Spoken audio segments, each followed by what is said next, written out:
the Social Health Insurance Fund.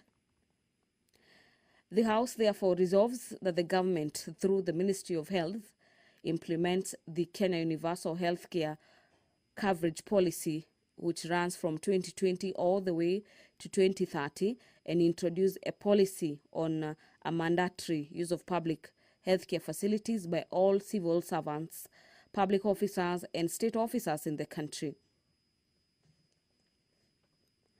The supporting and promoting of local fertilizer manufacturing industries is yet another motion that members of the National Assembly are set to consider this morning.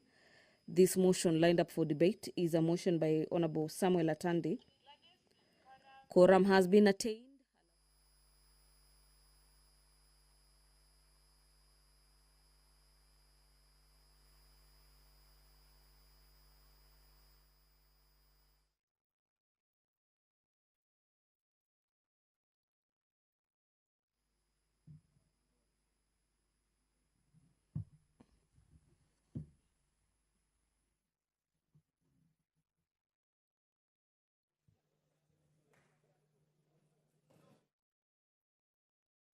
Your card? Do you have your petition ready?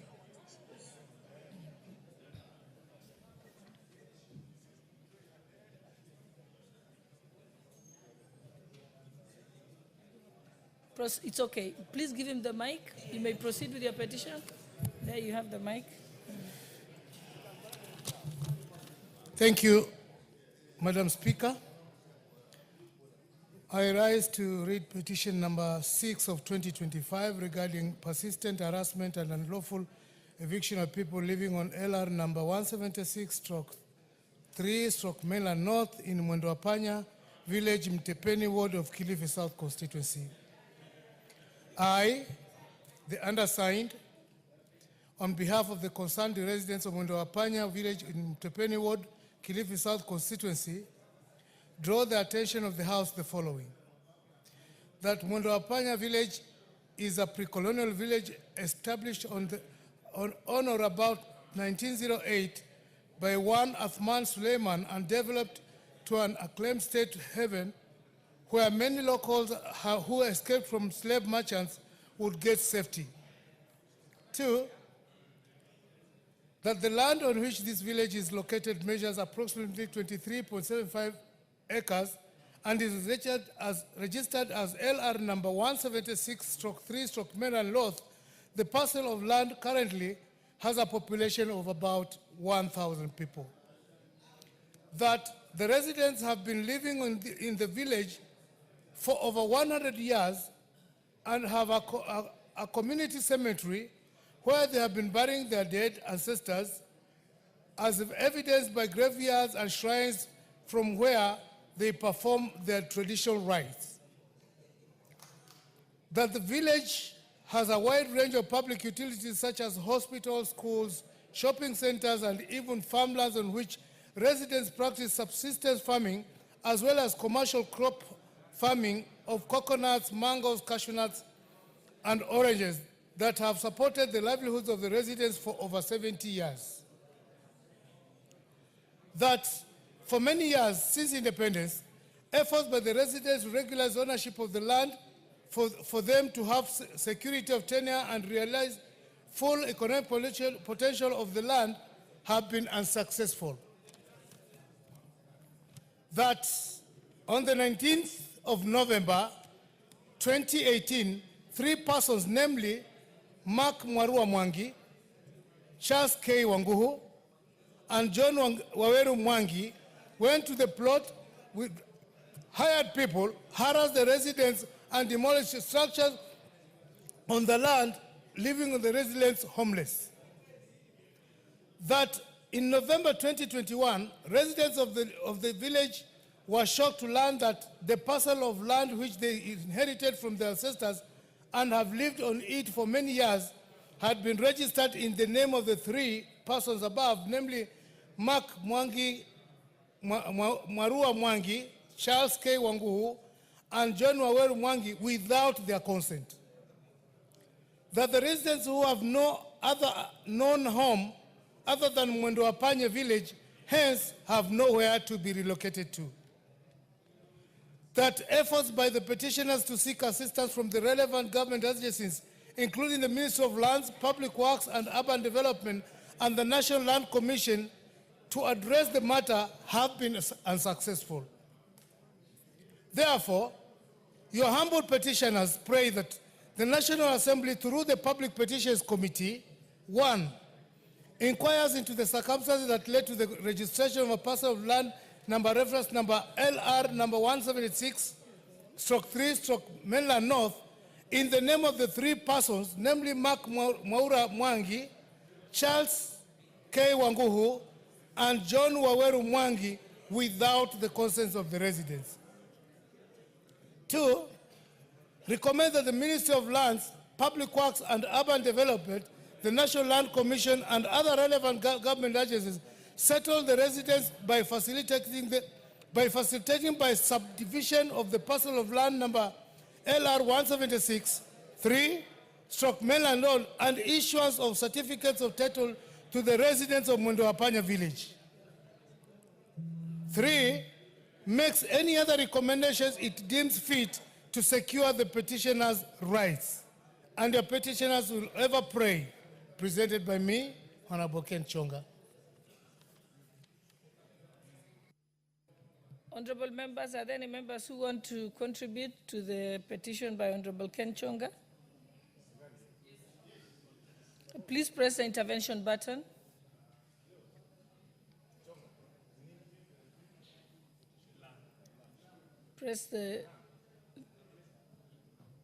Those who want to contribute to this, press the intervention button.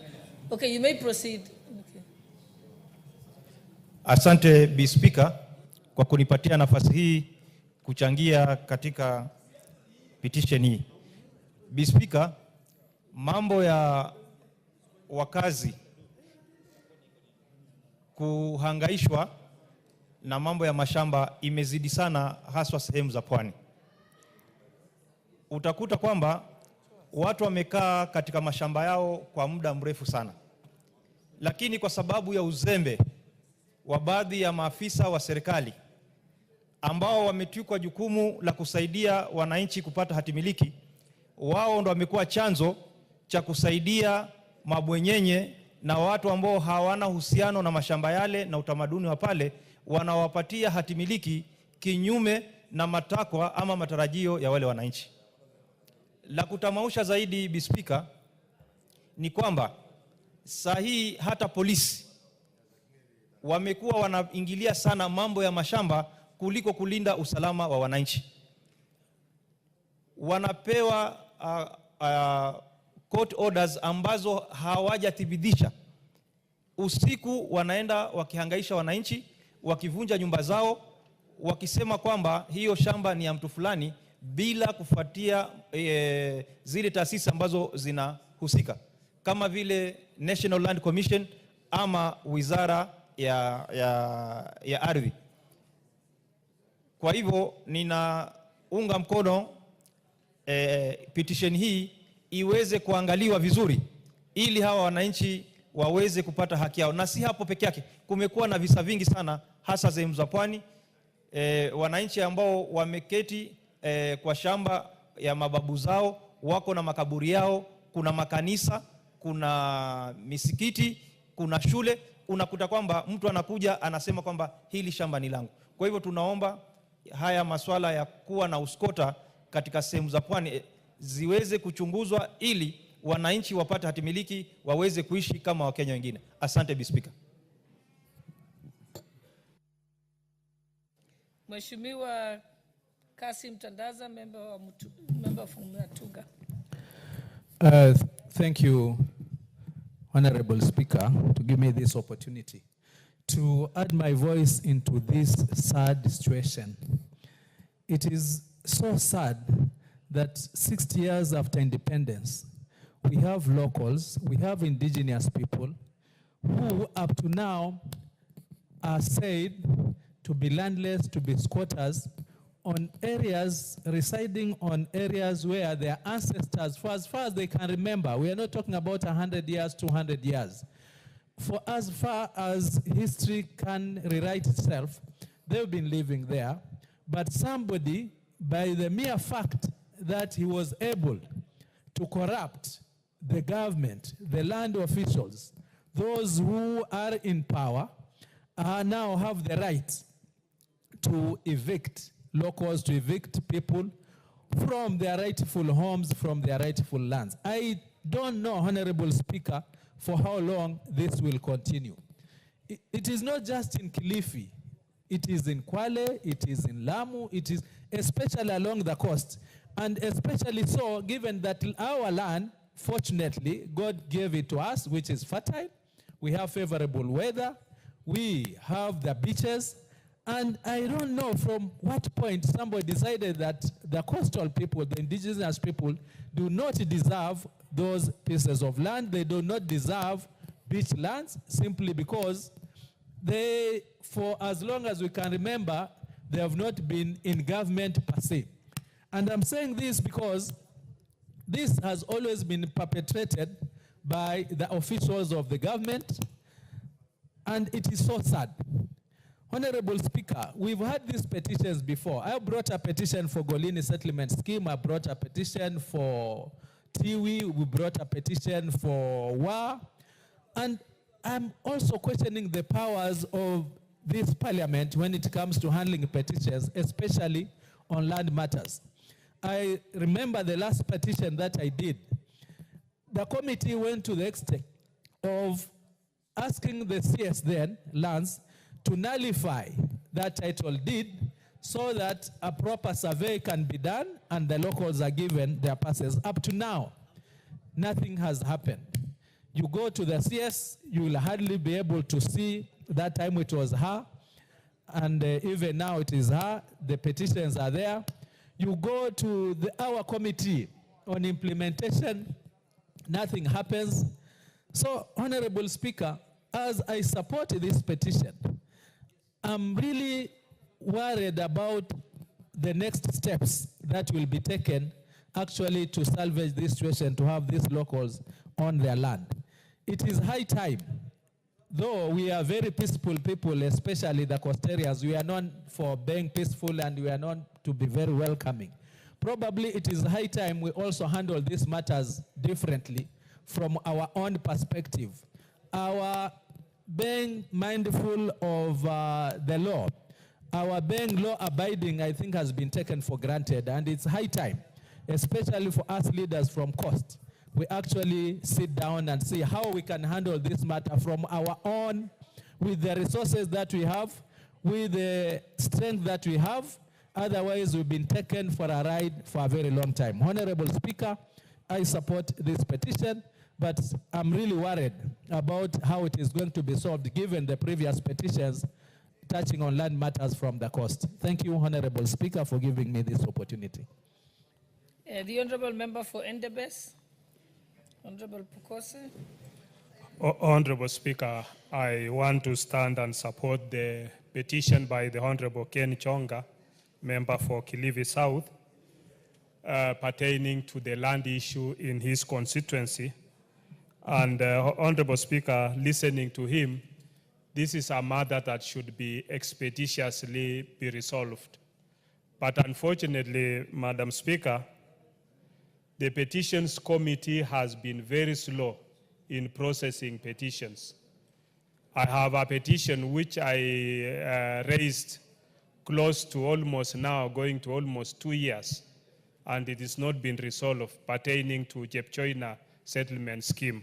And as we speak now, Honorable Speaker, when Honorable Ken Chonga raises this petition, I think maybe when we go back, I think it should be resolved quickly, and any other petition that is pending before. And I normally see it closer to the chair of the petitions committee, who is always here and is listening to this. And I hope that his committee will move with speed to address not just the petition by Honorable Ken Chonga, but by petitions such as the one concerning Jepchoina settlement scheme. Because as we speak, I was there for the weekend, and there is still a lot of quarrels between the Wananchi there, where you have others coming and plowing people's land when they have no allotment letters. And this creates insecurity, it creates instability, and it affects even production in as far as food security is concerned. So, Honorable Speaker, as we bring these petitions into the House, we expect that they should be expeditiously resolved.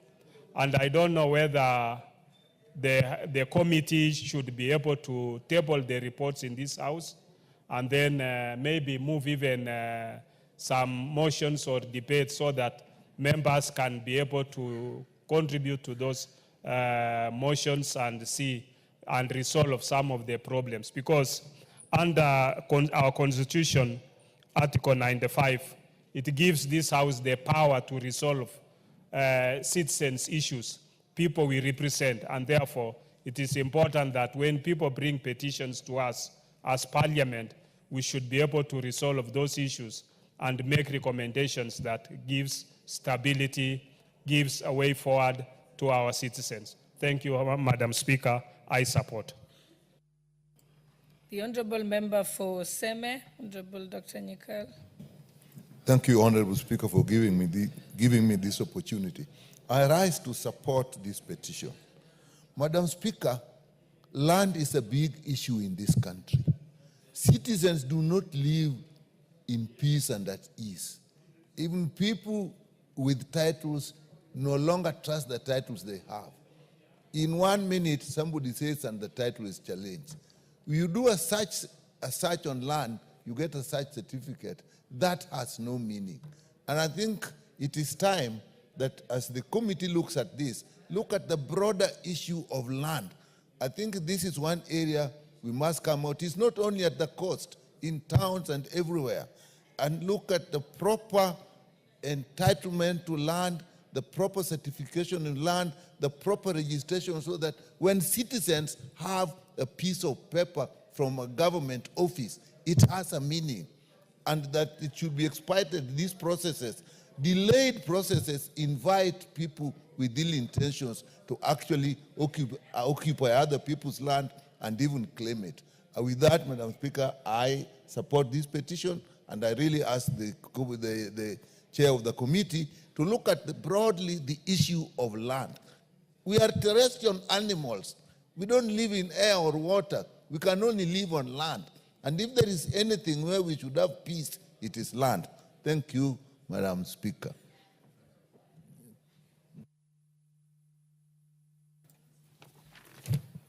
Before we proceed, honorable members, allow me to recognize the presence of St. Bikita Chuka Girls School from Chuka Igembe Ng'ombe constituency in Tharaka Nithi, and Kiani Primary School from Kibwezi East constituency, Makueni County. On behalf of the substantive speaker, myself, and members of parliament, we welcome you to the National Assembly. Thank you. The Honorable Member for Kilifi North, Honorable Baya. Honorable Speaker, I want to say thank you very much for giving this opportunity to support the Honorable Ken Chonga on this petition. Honorable Speaker, the Mwendopanya land issue is a thorn in the flesh of the people there. The Honorable Ken Chonga in the 12th Parliament raised this issue. This issue was investigated and a report was tabled. But nothing happened. The people there continue to suffer. The residents of Kilifi South, and especially in that area, have suffered for a long time. Many times people come and claim that land, they want to demolish, they want to evict them, and the Honorable Ken Chonga has used a lot of his money to try to settle. But he brought it to the right place, Parliament, where solutions to the people will be found. But this Parliament never gave Ken Chonga a solution. Actually, I would say it failed him as a member, and it failed the people of Kilifi South. They deserve better, the people of Kilifi South. And they have a representative who has, for a long time, tried to push this. Honorable Speaker, the laws of this country allow that a possession can be done if the owner has not been there for many years. Adverse possession can be done to ensure the people of Kilifi South, the people of Mwendopanya, get their land. But Honorable Speaker, the lack of proper mechanism to ensure that what is decided in this chamber moves to the executive for proper execution has failed. And that is where we have Ken Chonga bringing this thing in the 13th Parliament. But Honorable Speaker, I want to add the petition committee, chaired by the very able chairman here, to ensure the expedite on this to stop the suffering of the people of Mwendo Panya. They are Kenyans, they deserve better, they deserve to be accorded the best treatment in terms of land ownership. Honorable Speaker, I want to ask the chairman of the committee, please work hard on this one. Make sure at the end of the day it is executed and the implementation committee follows up the matter so that the people of Mwendo Panya get the justice. I thank you, Honorable Speaker. The Honorable Member for Mgwen, Honorable Lelmengit.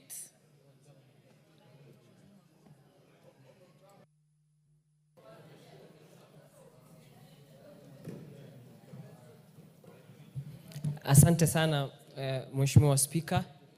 Ningependa kuchangia mswada huu ya petition kutoka kwa Mheshimiwa wa Pwani Ken Chonga. Hii maneno ya land grabbing, Mheshimiwa, haiko sehemu ya Pwani peke yake, iko sehemu zote Kenya, na mimi nikiwa mmoja wa committee ya lands.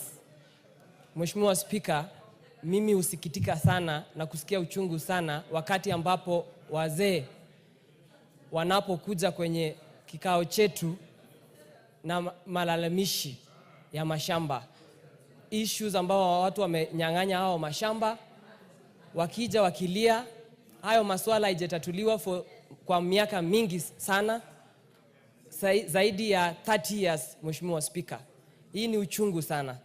Nataka tu ingawa tuko na mikakati na sheria ambayo inahusu hiyo masuala ya umiliki wa mashamba, lakini imekuwa shida sana Mheshimiwa Speaker, kwa sababu licha ya waziri na katibu kuweka hizo mikakati, hiyo yote haitoshi. Ningesi tu wale wizara mengine, Honorable Speaker, ya security, wizara ingine ambayo petition, wizara Mheshimiwa Speaker, waje pamoja na wa expedite hii process Mheshimiwa Speaker, ili au watu ambao wanateseka, ambao wamenyang'anywa mashamba, Mheshimiwa Speaker, wafanyiwe haki yao na waishi kwa amani. Jambo lingine Mheshimiwa Speaker, hii issue iko kule hata Mgwen, Nandi County, sehemu kama Tabolwa, kama Kapkangani, kama Koibem na Ngerek. Mheshimiwa Speaker, petitions zimeletwa kwenye hii kikao, lakini imechukua muda Mheshimiwa Speaker kupata suluhisho. Ningependa kusi committee ya petition yetu na pia waziri waharakishe hizi kutatua hizi shida, ili watu wapate haki yao, wapate shamba zao na pia title deeds Mheshimiwa Speaker, ambapo wanahitaji kutumia kwa biashara ama hata wakuwe na amani kuishi kwa hizo mashamba ambao wamepewa. Wako na haki kama Wakenya wengine. Asante sana Mheshimiwa Speaker.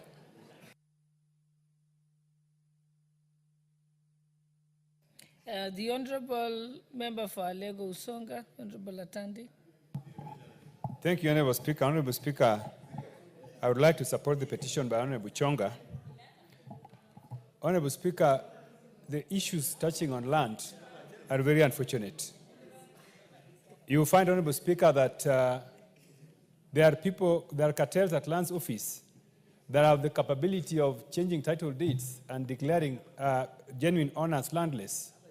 In my constituency, I had cases where one morning, members of our community woke up and found that they didn't have land, and that some developer was coming to demolish, move them out of their ancestral land. So, Madam Speaker, I don't know what this country needs to do to kill the cartels that operate in various strategic sectors of the country. I know there are cartels everywhere, Madam Speaker, but this one's on land is very, very serious, and they're very, very bold. And I think this House needs to take action and do something that is going to make these cartels be fearful. Like this case of Kilifi problem. It's very unfortunate, Madam Speaker, because you hear that somebody came and rendered a community landless. So I think this House needs to be very fierce.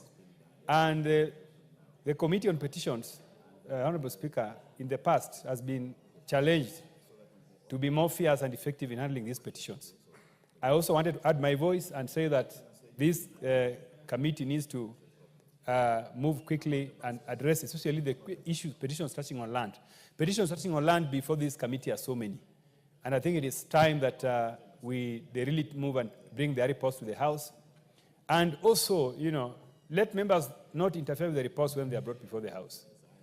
I had an experience with this committee, Madam Speaker, when the report which was brought before the House was not the very report that was supposed to be here. And I want to thank the majority leader who was able to save me by assisting us to reject the report and amend it. So I think what we need to do as members of Parliament, let us be articulate and do things as per the request of our voters. Madam Speaker, I support. Thank you. The Honourable Member for Nyamira, Honourable Jerusha Momanyi. Thank you, Madam Speaker, for giving me this chance so that I can also support the petition which has been heard by Honorable Chonga, the MP for Kilifi South. Honorable Speaker, issues of land elsewhere in Kenya are so emotive. When we get petitions in this parliament, like the petition which Mheshimiwa Chonga has brought, as a house, we have an obligation. When our people are crying that they have problems, we are the people that are believed to solve the people's problems. As a house, I want to urge us, as we talk to to the petition committee, and two, to the implementation committee. We always talk of very many and important issues in this parliament which affect our people, and sometimes these issues are never taken serious because we do not follow how they are implemented. Ken Chonga has brought this issue to this House severally, and it does not only affect the Kilifi people. Land is an issue which affects most people, especially those ones who are in problems, especially those ones who feel that they are being molested by the powers maybe, which they may feel which are higher.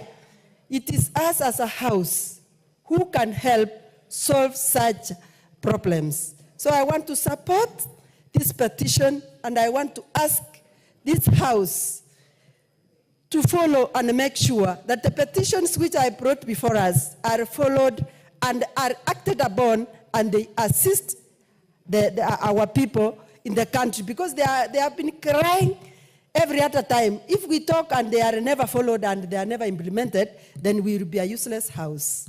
So I want to support this, and I urge the implementation committee to move with speed and make sure this one is implemented. Thank you, Madam Speaker. The Honourable Member for Masiga, Honourable Mwalio.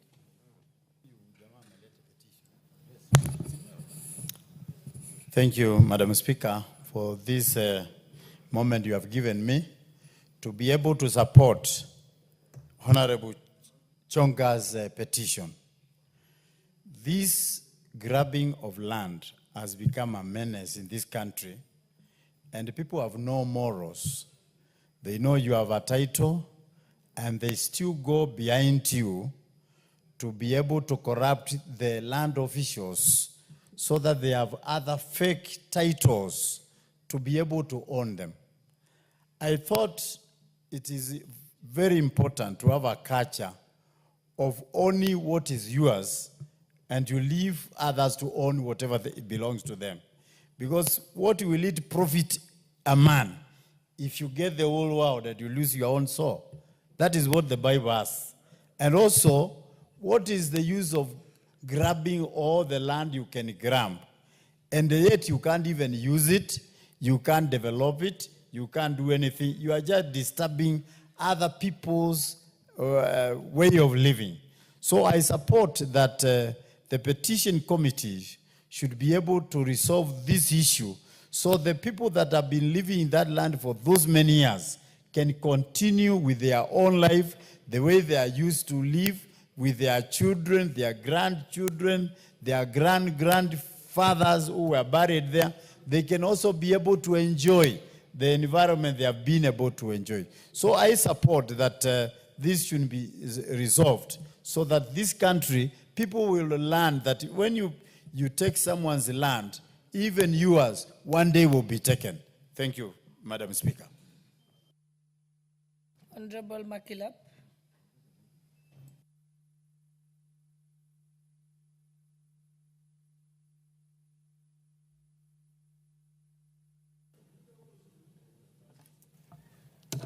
Thank you, Madam Speaker, for giving me this opportunity to join my colleagues in supporting Honorable Jonga's petition. It is not only, Madam Speaker, the Kilifi. Kilifi is a case study of how cartels have actually impoverished Kenyans, innocent Kenyans, by taking their land and rendering them landless and squatters in their own land. Madam Speaker, it's a question of if this House passes this resolution from the Petitions Committee, it is in fact for it to become meaningful, it must be implemented.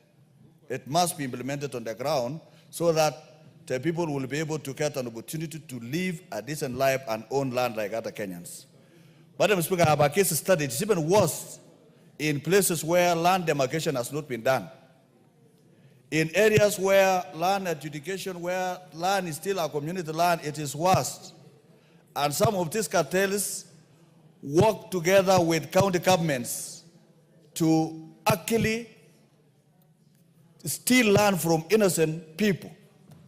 Madam Speaker, I have a case where some cartels from the community working together with a Chinese investor, in quotes, took away land in Kaptura sublocation so that when government now wanted to do land adjudication in that particular area, when officers were sent to do land adjudication, a whole Chinese went to court and say the whole sublocation is his land and he has a title.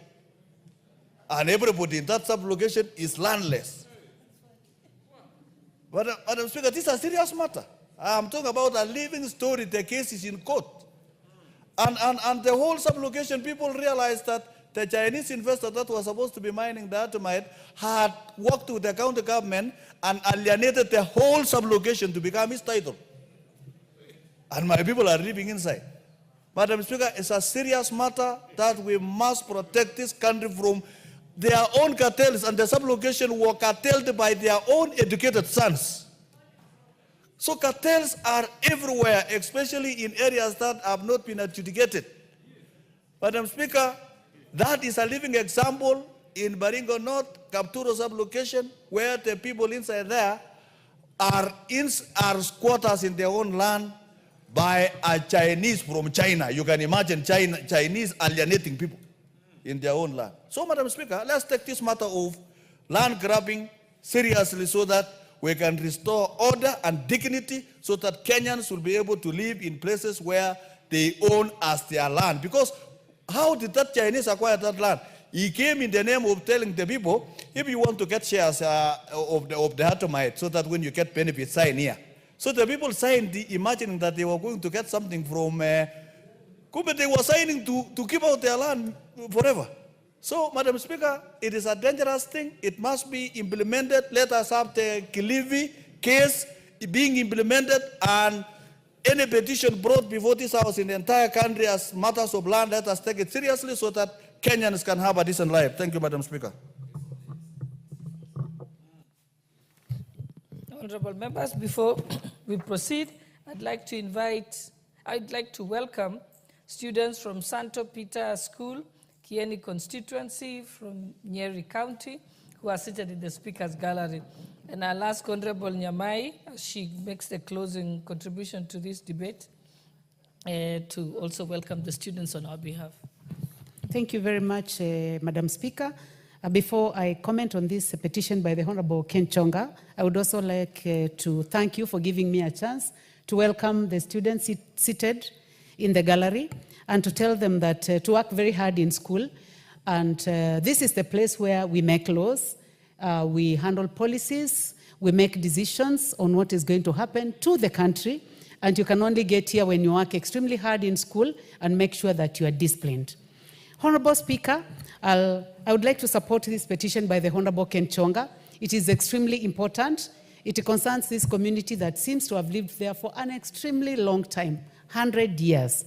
And Honorable Speaker, I hope that the Honorable Mbae will take this up very quickly so that he's able to interact with the National Land Commission, the Ministry of Lands and Physical Planning, to make sure that these people get justice. He seems to have done his research very well and even identified the people who own the title. I think the committee can handle this matter very quickly. Honorable Speaker, as I talk about the people of Mwendo Wapanya village, I would like to say that matters land are extremely serious. I have a whole 50% of my ward, Honorable Speaker, Adi ward, is a ranch. And we got to know this in the last parliament because the Ministry of Lands and Physical Planning wanted to adjudicate. We realized that they are not able to adjudicate because the land belongs to a ranching company. And this is where over 15 schools are our social amenities for Adi ward. So beyond this petition, the chair lands, the Honorable Nyamoko, who is doing a very good job, I think he has a lot of work to do for this country. And I would like to say that the president has also pronounced himself, especially on matters cost, that people cannot go remove a whole community and allege that they own that land, including the so-called absentee landlords, Madam Speaker. So thank you very much for giving me an opportunity. I support this petition by the Honorable Ken Chonga. Thank you, Madam Speaker.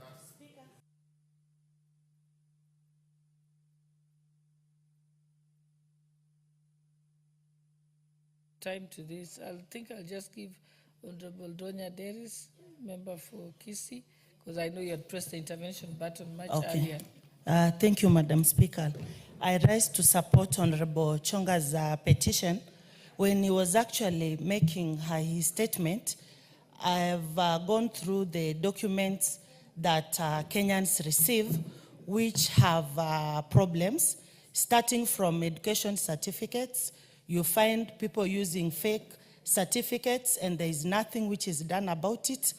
People have fake marriage certificates, fake birth certificates. So you see the rate at which we are having fake things in this country, Madam Speaker. It's really worrying.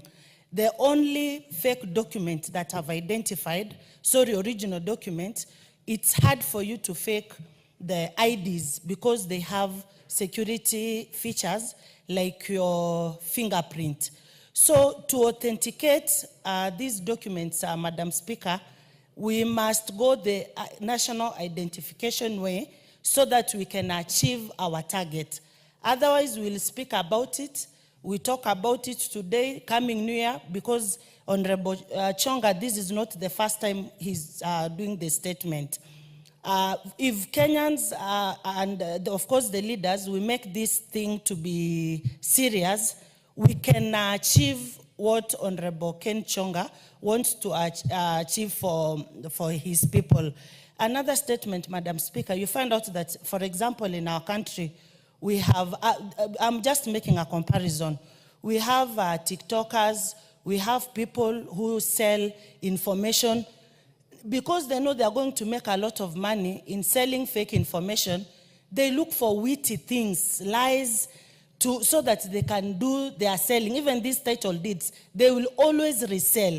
So the attitude of reselling and blackmailing and doing everything, Madam Speaker, must come to an end. Thank you, and I support this petition. Okay, I've seen Honorable Nimrod is here, the chairperson for the Petitions Committee. I think several times I think we've heard about many petitions relating to land. And it's about time that they looked at it holistically, because the challenges in each petition are similar. So we do hope that as we give it to the petitions committee, that they should actually assemble all the petitions relating to land and look at them, and you'll realize there's the same systemic bottlenecks that exist. Okay, thank you. Next order.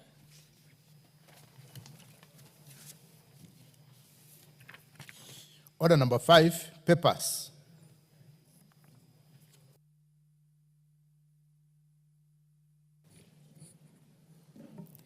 Honorable Speaker, I beg to lay the following papers on the table of the House today, Wednesday, April 2nd, 2025, morning sitting. A, Treasury Memorandum from the National Treasury and Economic Planning on Decentralized Funds Accounts Committee, Report for 1, 26 constituency in Mombasa, Tana River, Lamu, Taita, Taveta, Kilifi, and Kwale counties for the years 2013, 2014, 2014-2015, and 2015-2016. Number 2, 12 constituencies in Kakamega County for the years 2013-2014, 2014-2015, and 2015-2016. And 3, 5 constituencies in Vihiga County for the years 2013-2014, 2014-2015, and 2015-2016. B, special audit report on government digital payments platform for eCitizen for March 2025 from the Office of the Auditor General. And C, reports of the Auditor General on forensic review of supply chain function, Kenya Power and Lighting Company, KPLC, for March 2025 from the Office of the Auditor General. D, submission of nominees for the National Government Constituency Development Fund committees for the following 37 constituencies.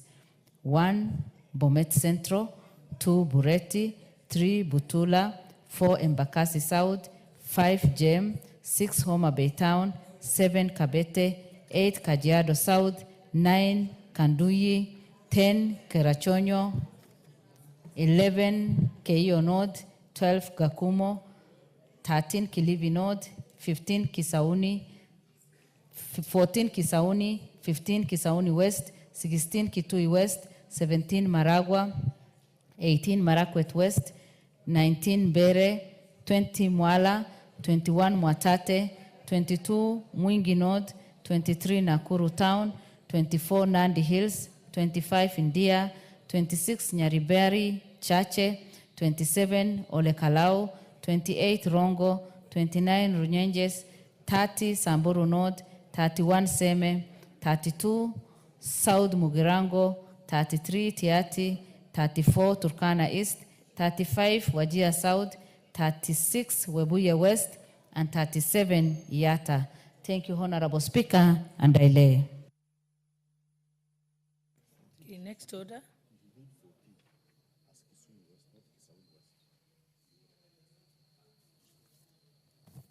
Honorable Naomi Wako, I think I'm told that you read number 15. If you can repeat it.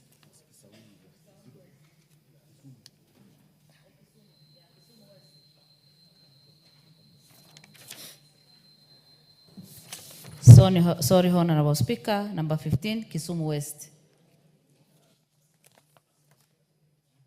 Next order. Order number 6, notices of motion. Order number 7, questions and statements. Okay, I think we have a statement that has been made by the Honorable Mashua Waithaka, member for Kiambu.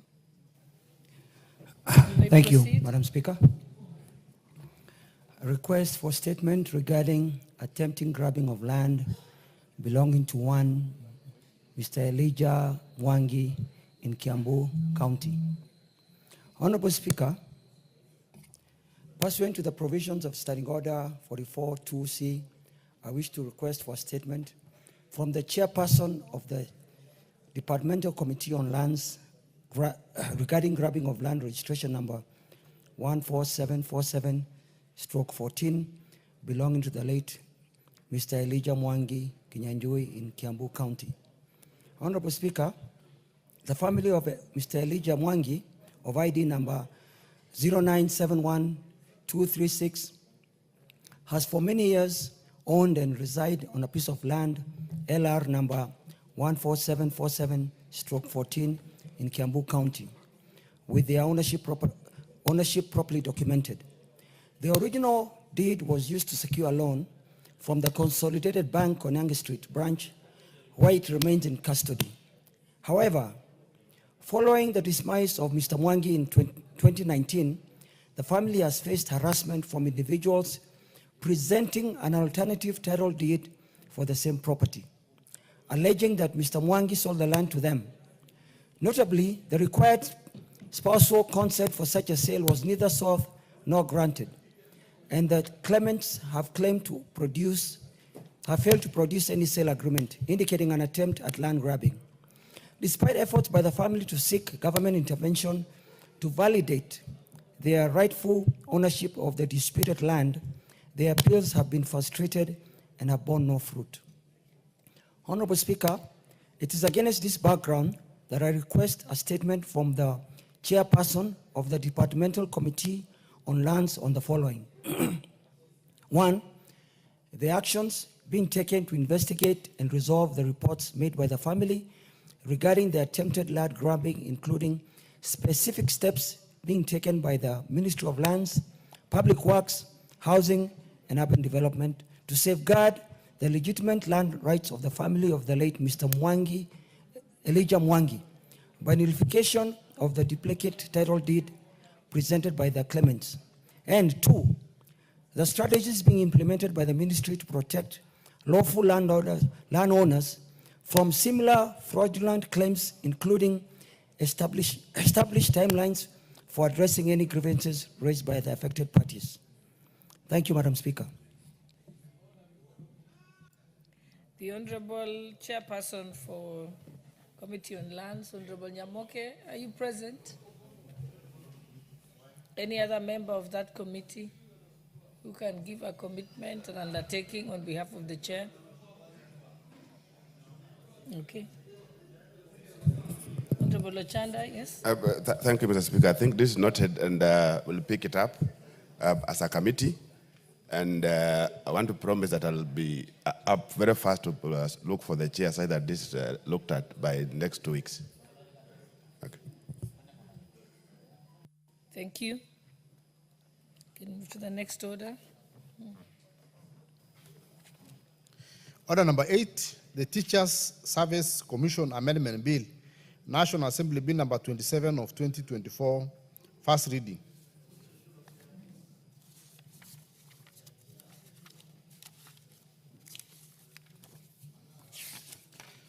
A bill for an act of parliament to amend the Teacher Service Commission Act. Order number 9, the Basic Education Amendment Bill, National Assembly Bill number 59 of 2023, second reading, resumption of debate.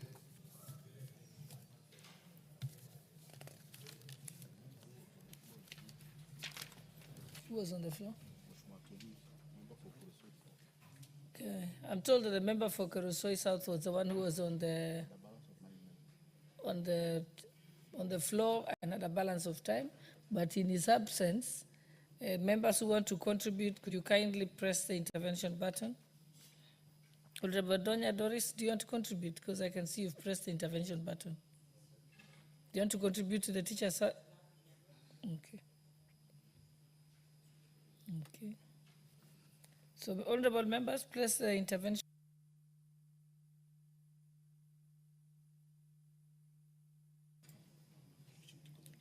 Honorable Adan Haji Mandera, do you want to contribute to this? You can see him there. Honorable Nyenze, did you want to contribute to this? So you can see people have their cards in, but they're not in.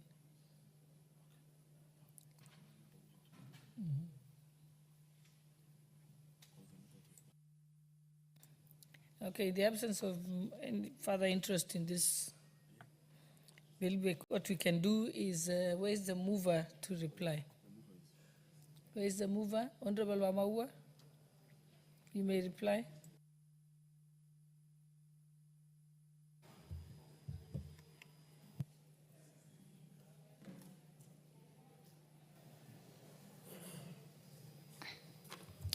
Thank you, Madam Speaker, for giving me this opportunity to reply. Madam Speaker, allow me to extend my sincere appreciation to all the honorable members who spoke to this bill, including even those who wanted to contribute and didn't get time or they are not in within this time that you've called me to reply. And Madam Speaker, the key areas that were raised in the debate were one, the remuneration of the board members, whose suggestion was that the sub-county education board members should receive allowances akin to other public servants, and it is a valid consideration and it can be incorporated through the amendment at the committee of the whole house, Madam Speaker.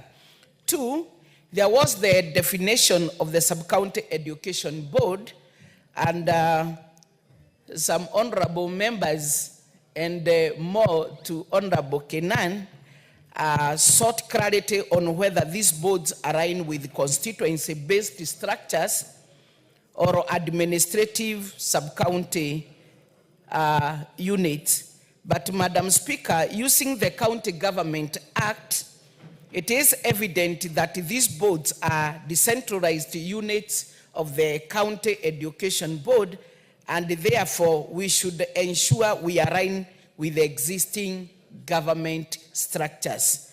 But in case of a different opinion, I think there will still be a chance to speak to it during the time of the committee of the whole house. Madam Speaker, the other one was the appointment of board members, and there is an honorable member who proposed that we remove the wording competitive process in the nomination, and I agree to this because in many of the areas we were spelling out who is this, who is supposed to be in the board, and therefore I agree to that, and therefore we shall be able to refine this during the committee of the whole house. Madam Speaker, the other area of concern was the involvement of members of parliament. Madam Speaker, the inclusion of MPs in the board was intended to ensure coordination between the NGCDF allocation and government resources.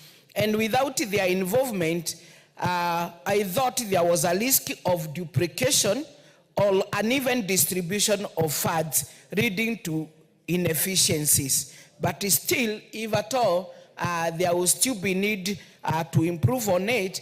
I think there is still enough time during the committee of the house, if at all there is anyone who will have an amendment towards it. Madam Speaker, the other area was the co-option of additional experts. Madam Speaker, the bill allows for co-opting experts when necessary, and Madam Speaker, this was particularly in specialized areas such as maybe an ICT required. Honorable Wamaua, allow me to interrupt you to welcome the students who are here, to recognize them before they might leave before we recognize them. So I wish to recognize the presence of Nguku Junior School, Kigumo constituency, Murang'a County, who are seated in the public gallery. And also seated in the public gallery is Nairobi Comprehensive School from Dagoretti North constituency, Nairobi County. And Honorable Maua, as you continue with your reply, you can welcome them on our behalf. Thank you so much, Madam Speaker. I take the opportunity to welcome the students who have come here so that they can see what usually happens in Parliament. And our major work is to make sure that we look at the government businesses. We also look at legislation and we do amendment also to existing laws, depending on the times that we are in.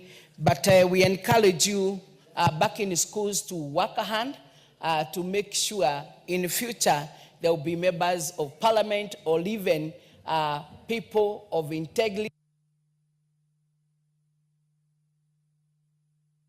Let's give her 2 more minutes so she can complete.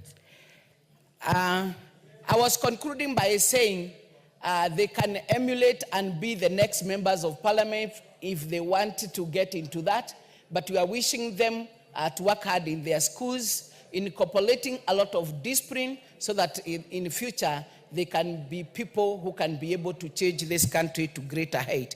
Madam Speaker, I was saying the other concern was the corruption of additional expert. And Madam Speaker, in this bill, it is allowing the corruption of expert when necessary, particularly in specialized areas like the ICT. Maybe because we are also dealing with the infrastructure, there are also experts in the name of the quantity surveyors and architecture who can assist. If at all in the board, we do not have anyone of such expertise. Madam Speaker, the other area of concern was the staffing of sub-county education board. And Madam Speaker, in this one, the concern was that county government primarily handle the early childhood education, while basic education falls under the national government. And therefore, this matter will be refined to ensure clear delineation of responsibilities without administrative conflicts. Honorable Speaker, the Basic Education Bill number 59 of 2023 is timely. It is to respond to the growing need for greater public involvement in the decision making, particularly in education, which is a fundamental national development agenda. And by establishing legally recognized sub-county education boards, we bring decision making closer to the people, ensuring fairer resource allocation, practical governance, and responsiveness to local needs. And with that, Madam Speaker, because a lot had been debated here by members, I want to thank the House for its robust debate and the support. And Madam Speaker, I beg to reply.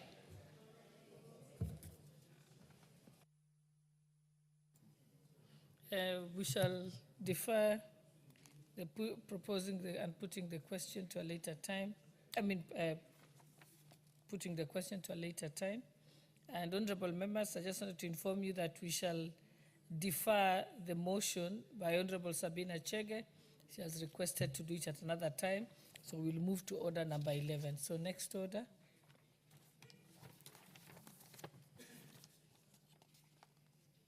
Order number 10, motion, implementation of the universal health coverage and of a policy on a mandatory use of public health care facilities by public officers. Order number 11, motion, supporting and promoting local fertilizer manufacturing industries. Honorable Atandi. Thank you, Madam Speaker, for giving me this opportunity to move this motion on supporting and promoting local fertilizer manufacturing industries in the country. Madam Speaker, the significance of fertilizer sector, fertilizers for this economy.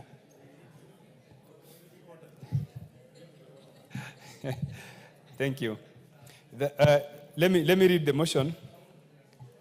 Supporting and promoting local fertilizer manufacturing industries. Aware that the Fertilizer and Animal Foodstuffs Act 2015 provides for the regulation of fertilizer importation in the country. Further aware that the Fertilizer and Animal Foodstuffs Board regulates the fertilizer and animal foodstuffs industry, including the manufacture and production of fertilizers, noting that the country currently relies heavily on imported fertilizer due to inadequate local production capacity. Relies heavily on imported fertilizer due to inadequate local production capacity, further noting that the low local production leads to high costs for farmers, reducing their profits and resulting in unhealthy reliance on imported fertilizer. Concerned that this scenario threatens the country's food security in case of supply disruptions and discourages local production, recognizing that local fertilizer production could lead to improved fertilizer quality, increased crop yields, and reduction in environmental harm caused by the use of substandard fertilizers, recalling that the country has the potential to produce fertilizer that could meet the country's domestic demand and also supply the regional market.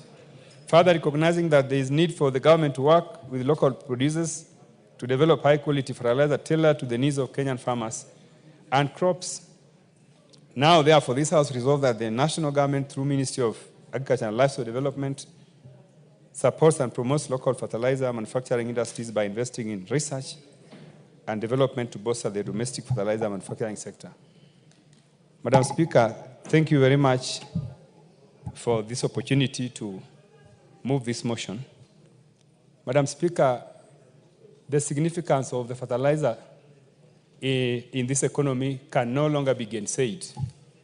Madam Speaker, as you are aware that to date, our economy is stabilizing on the back of the agricultural performance.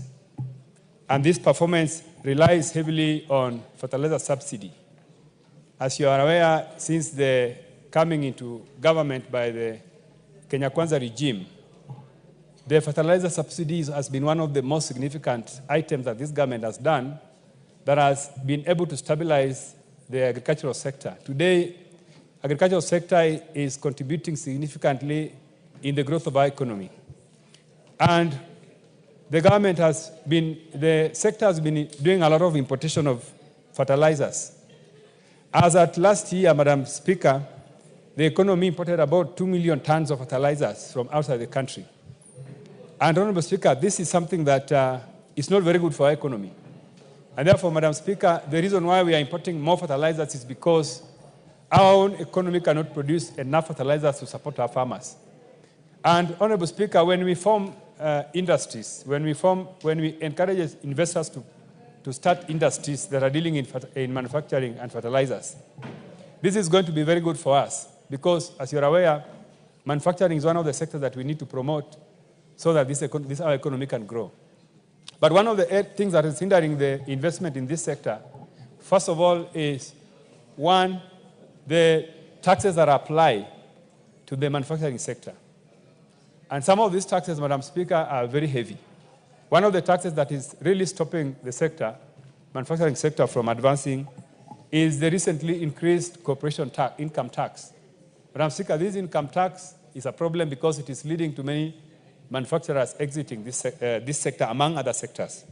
So, Madam Speaker, one of the things that we need to do that I have thought about when I thought about this motion is that going forward we need to tamper with our taxes that relate to manufacturing sector. This, in a way, is going to encourage many investors who are interested in this sector to come on board.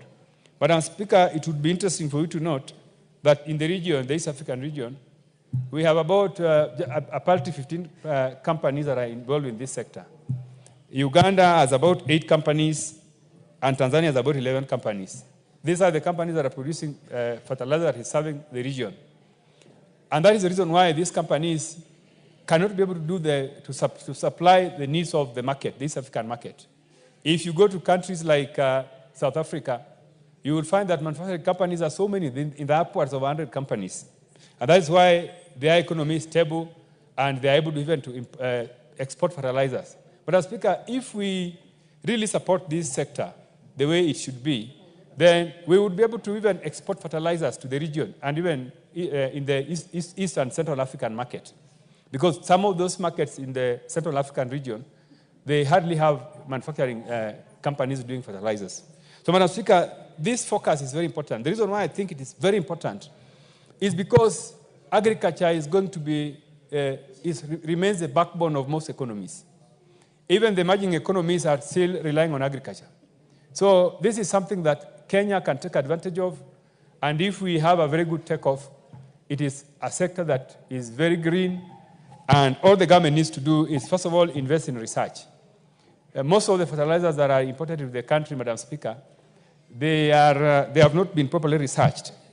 And that is why some of them do not help us in yielding good results, because they are not aligned with the climatic conditions of our country. Also, they do not understand the soil texture of our country. So when you import most of the fertilizers, most of the time they will not give the results you expect. Also, Madam Speaker, in terms of quality, sometimes when you are importing things from other countries, you are not certain about the quality of those products. But when you have companies that are domiciled here, then you are able to regulate the quality. You are able to see that what is coming out of those factories is something that is really tailored for our market.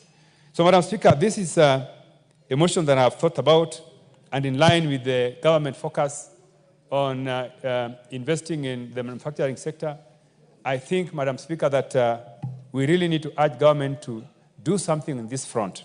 Madam Speaker, as I will be moving the Division of Revenue Bill in the afternoon, you will note that in the last 2 financial years alone, the government has spent over 50 billion Kenya shillings in fertilizer subsidy. Imagine, Madam Speaker, if these subsidies were going to our own local companies that are doing manufacturing. The amount of jobs that this would really create in those sectors is enormous.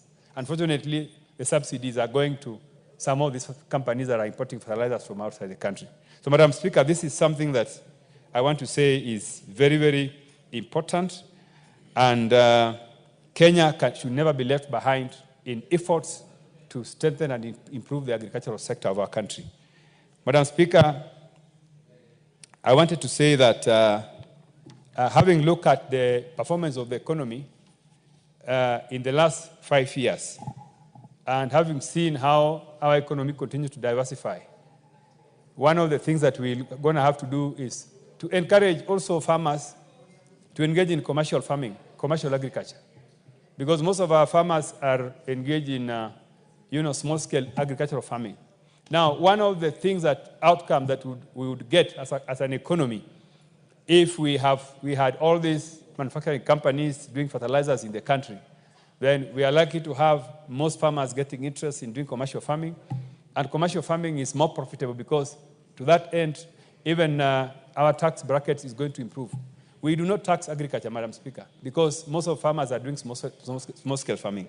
So some of these challenges that are forcing farmers to do small-scale farming is availability of cheap quality fertilizers from our own economy.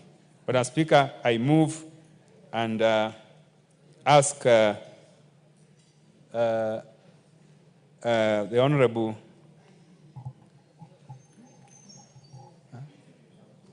how many people want to support? No, many people are getting interest. I would like to urge the Honorable. For choice. I'm spoiled for choice, Madam Speaker, but let me have the Honorable Ferdinand Wanyonyi to support. Thank you. To second. Thank you very much, Madam Speaker, and the move of the motion to give me the time and so that I can be able to put in to support this, to second this motion, well executed by my brother and daddy. First and foremost, Madam Speaker, we want to have fertilizer, and we want to use all the ways to be able to have the fertilizer actually manufactured here. Because first and foremost, Madam Speaker, this country has enough personnel, of enough professionals to be able to come up with a fertilizer that is actually made for this country. Importation of supplies of fertilizer, Madam Speaker, sometimes we import the quality that is not appropriate to our farming, and therefore you will find that, in fact, this country knows that we imported one of the minister imported, I don't know whether he was aware that whatever was importing was fake, and that even cost him a job. And therefore, I think it's important that we actually encourage the country and request to the government to encourage investors to be able to actually set up manufacturing industries for local manufacturing of the fertilizer. One of the important things that as we do that, of course, will create jobs for our youth and everybody else, and of course for professionals in agriculture. And again, of course, we'll be able to have fertilizer that is actually appropriate, as mentioned by the move of this motion, that actually is appropriate to our soil quality and quantity. And we find that, of course, the fertilizer that you get here in Western Kenya, or for that reason, in Rift Valley, for example, may not be the same as that in the coast or other places, so that we'll be able to have fertilizer manufactured locally here, which is appropriate to the area that actually is requiring that particular fertilizer. Of course, the other thing is that we spend so much money in importation of this, and of course the prices are fixed. There's no flexibility. As mentioned by the mover, that again is something that is very important. Sometimes you are forced to import and spend a lot of foreign exchange importation to pay the whoever is importing or whoever is selling or whoever is exporting the fertilizer to this country. And therefore, again, that is something that Madam Speaker will be able to regulate. The other one is that that's very important is to improve the quality, which I've just mentioned as well. And because the quality of the fertilizer should be appropriate to the soil requirement. So therefore, again, if it's locally manufactured here, and I want to encourage the government to encourage whoever companies are, even if they are from overseas, they come and invest here, and then be able to have fertilizer actually manufactured locally here. And I think that, again, is something that is very, very important. And of course, the other thing that is mentioned here is the future, because we do not want just, because the population of this country is growing on daily basis. And therefore, for us to be able to have enough food, we should have enough food, because this country in the region is outstanding. There are a lot of professionals here.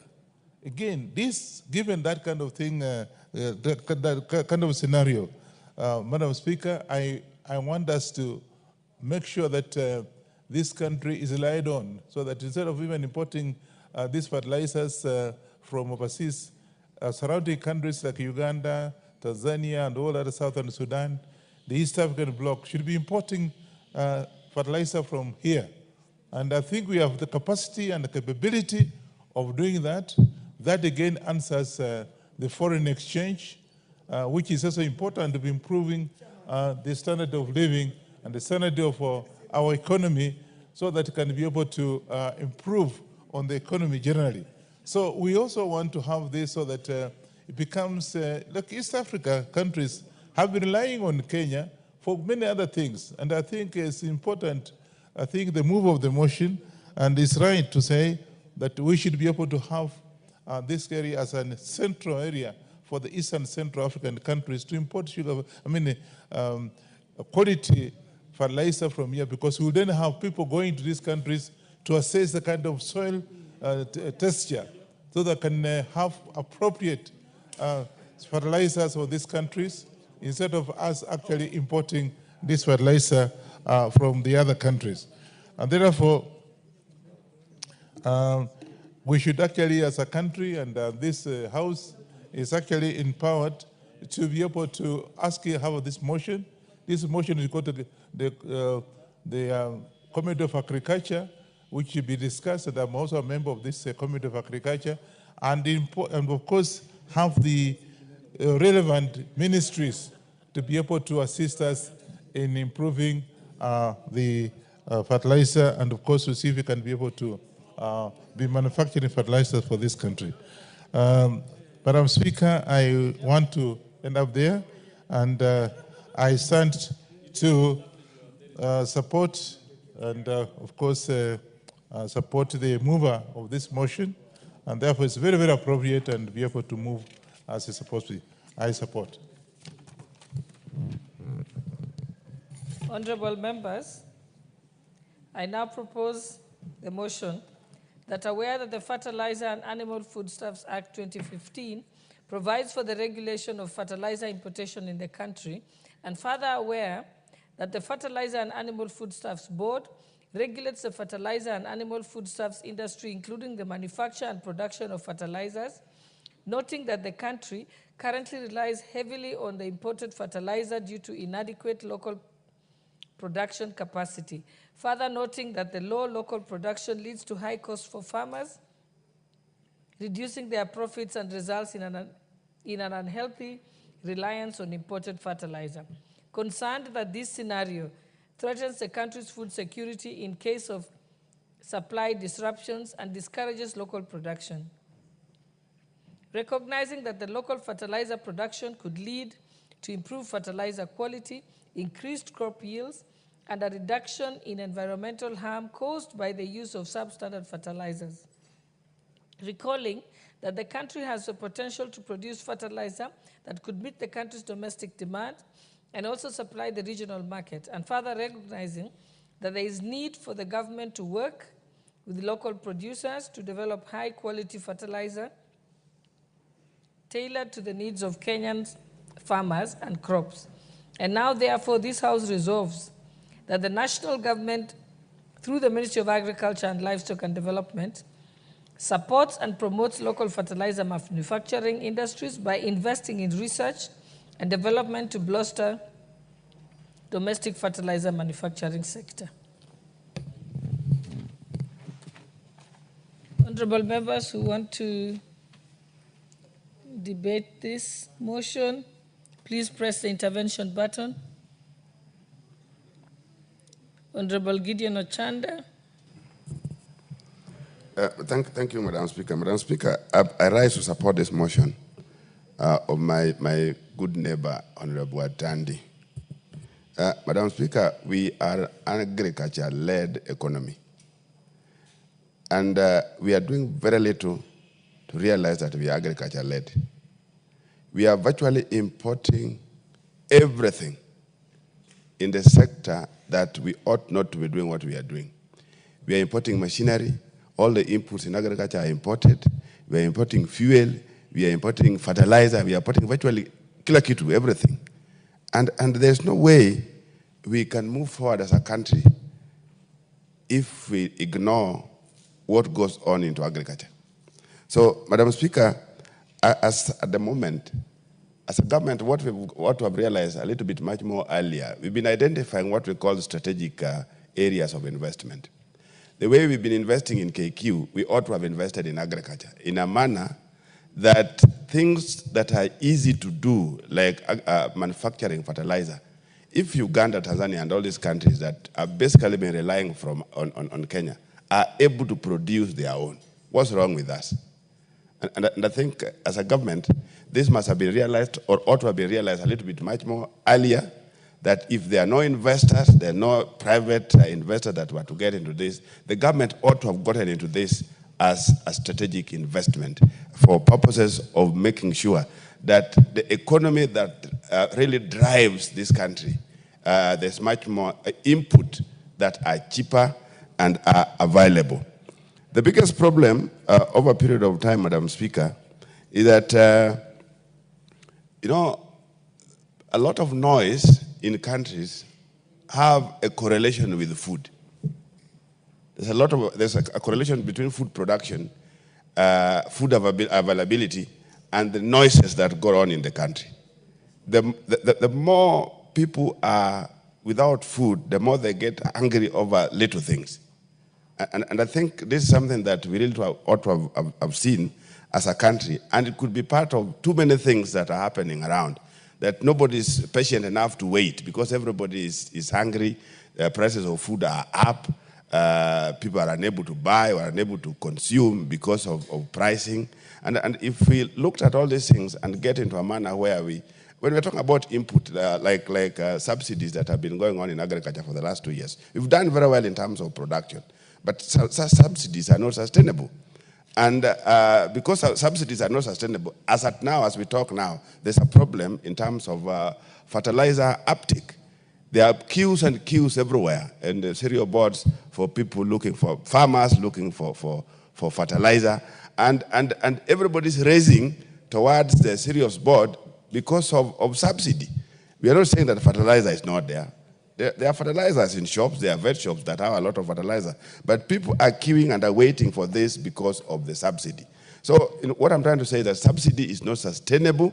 We have to get a way of how to do away with all these things and get into a direction where we can produce our own fertilizer and to make sure that farm inputs are made a little bit cheaper, for food to be produced more, and for prices to go down. And in that way, we'll be reducing quite a bit of noise that are happening around us. Now, Madam Speaker, if you look at the times when a fertilizer is needed, we are in more or less the same ecological situation with the rest of our neighbors. When it rains here in Kenya, so it rains in Tanzania and in Uganda and parts of Rwanda. So at that particular time, that's the time that farmers really depend on this kind of thing like fertilizer, on inputs like fertilizer. And that's the time now that Uganda has to hold theirs, Tanzania has to hold theirs, such that their farmers are able to get these fertilizers, and you who are dependent on importing goes without fertilizer. So I think as I support this, I want to believe that it should not just be taken for granted. The government must look into this in an aggressive manner, so that even if there are no investors, even if there are no private people who want to get into this, the government must look at this. You can't have food reserves when you don't have reserves for purposes of making sure that food is there. And I think that's where we are really going wrong. So, Madam Speaker, I support this, and I want to believe that the government really needs to wake up. It's late. If you have not done this earlier, it's really late, and the more late it is, the more noises we are going to be experiencing because of food prices. Thank you, Madam Speaker.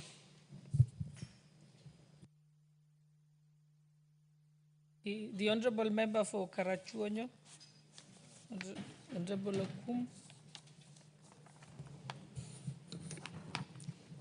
Thank you, Madam Speaker, for giving me a chance to contribute on this important motion. Can I have Sojata Terms next to come by? I don't seem to have any support system here.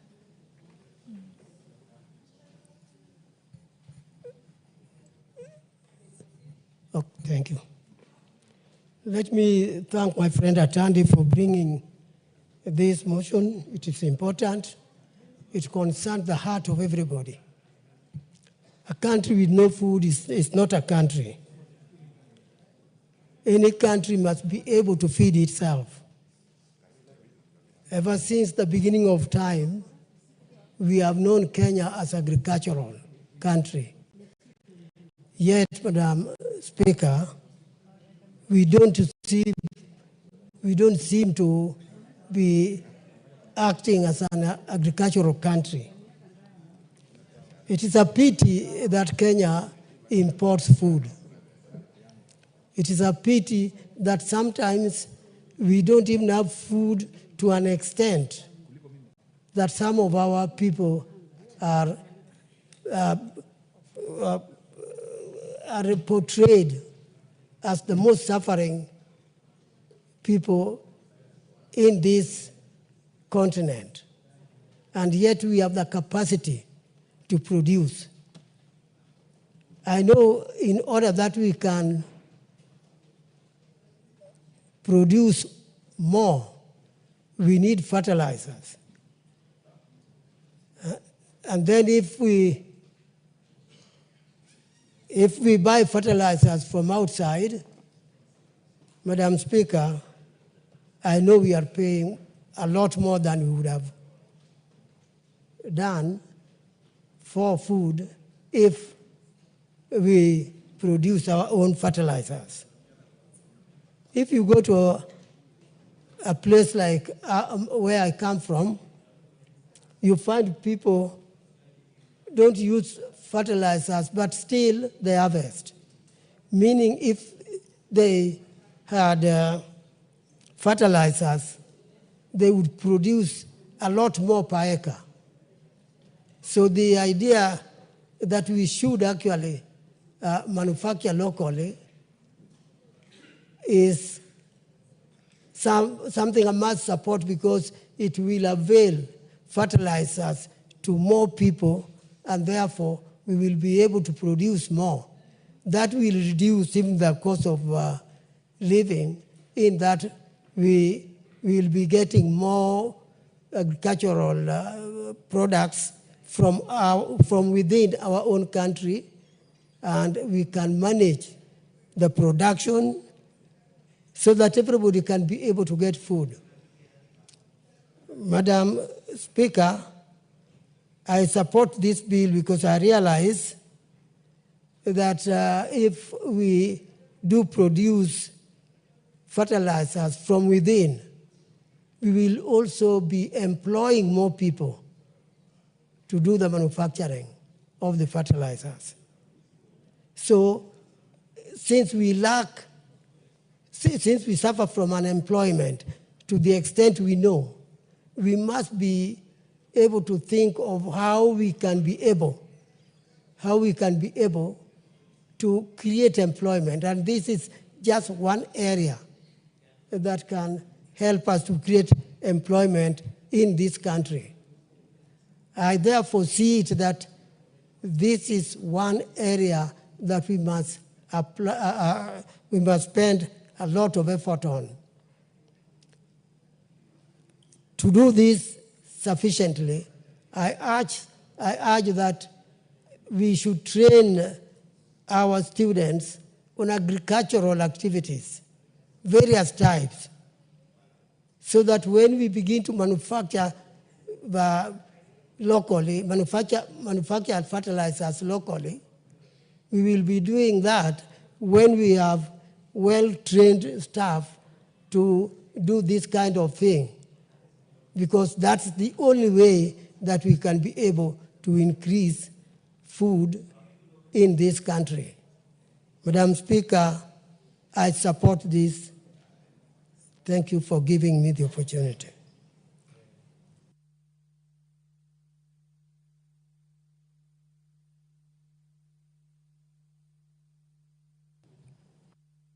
Thank you very much. Honorable members, before we proceed, I would like to welcome students seated in the Speaker's Gallery this morning.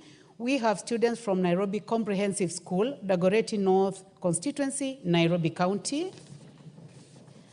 We also have in the public gallery this morning students from Bishop Lawi Imatthew Primary School, North Imenti Constituency, Meru County, and Koinange Comprehensive School in Kinangop Constituency, Nyandarua County. You are welcome to the National Assembly to continue observing proceedings of the House. And on behalf of the House, I would like to give a chance to the Honorable Marwa Kitayama. You are the first one online from Kuria East. Please welcome the students, and you may proceed also to debate the motion. Thank you very much, Madam Speaker, for this opportunity. Madam Speaker, I take this opportunity to first and foremost welcome our students who have found time to come to this august house.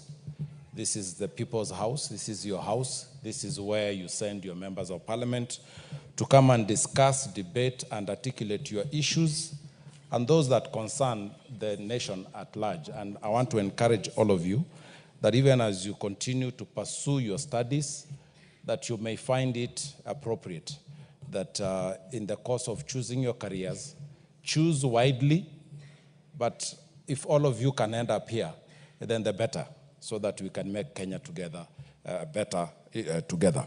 I also want to take this opportunity to join all parents who have sent their children to school, and then in the process, these children are now going back home.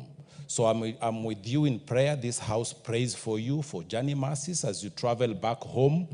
that you may find favor even at home as you proceed to do your homeworks and studying for that is in your hearts. Thank you for the teachers who have continuously taken care of our children. And as you release them back home, we pray for you also that even in your families, that God may give you blessings because you've done well this term. Thank you very much, Madam Speaker. Madam Speaker, if I may contribute to this, and specifically, Madam Speaker, before I contribute, there are students from Gibarori Primary School. Gibarori Primary School is in Kuria East constituency. I want to acknowledge that they are also part of this proceedings today, and I do wish them well. And I also want to thank my teachers because for this year, Madam Speaker, we were able to take to the university the highest number ever. Kuria East was able to register 713 students going to university, something that has never happened in the past. And I want to thank the collaboration of everyone in Kuria East and the great people of Kuria for this and the parents who support us. Madam Speaker, back to this motion.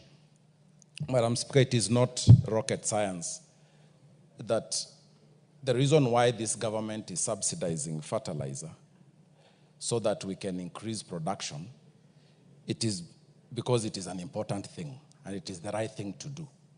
So, Madam Speaker, it then goes without saying that the foreign exchange that is used to get this fertilizer into the country, what happens is that we are creating employment in the countries of origin where this fertilizer comes from.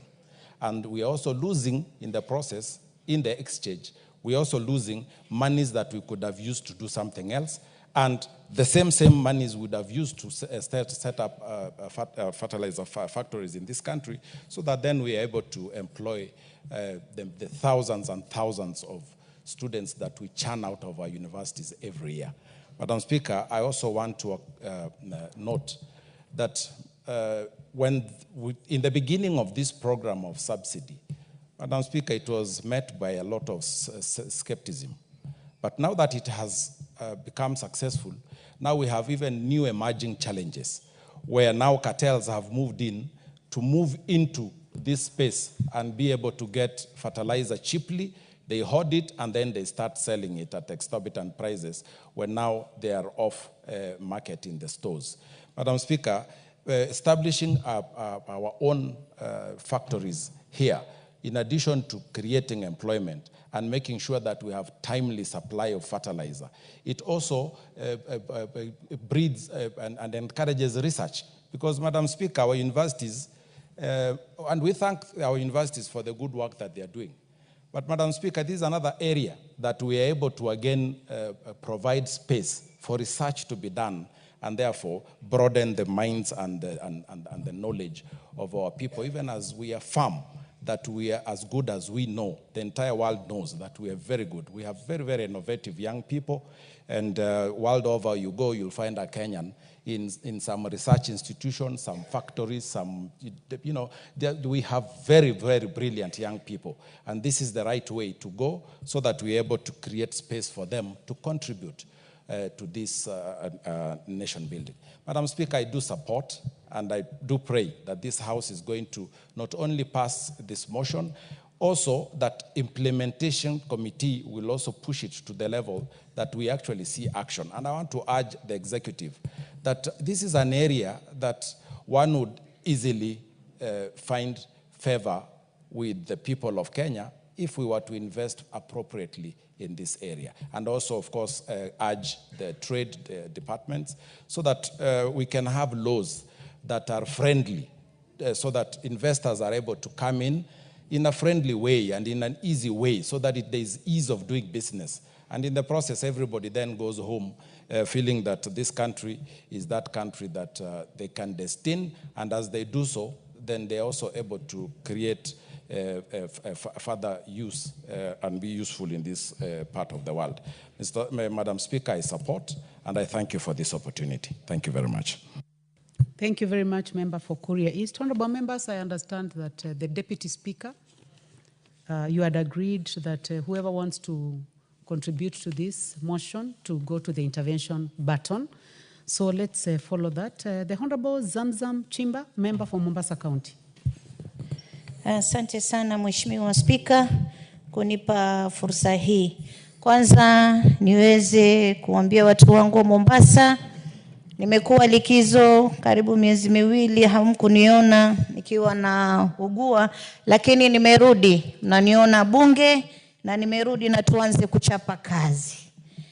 Mheshimiwa Spika, nachukua fursa hii kuweza kumpongeza Mheshimiwa Atandi kwa kuleta mjadala huu leo ambao anasisitiza kuwa tuweze kuwa na viwanda vyetu vya mbolea ili kuweza kuboresha ukulima ndani ya taifa hili. Mheshimiwa Spika, Mheshimiwa Spika, kwanza tukiwa na viwanda vyetu ama pia vile viwanda ambavyo tuko navyo kuweza kuongezea, manake ilikuwa tunachukua mbolea kutoka nje kwa sababu viwanda vyetu havikuweza kutosheleza wakulima wote. Kwa hiyo mimi naweza kusema serikali ikiwekeza kwenye kujenga viwanda hapa Kenya vya mbolea itaweza kutuletea faida kubwa sana. Vijana wetu watapata ajira, na tunajua kuwa wakati huu na hata baada ya corona vijana wengi walipoteza kazi zao sana na nafasi za kazi zimekuwa haba.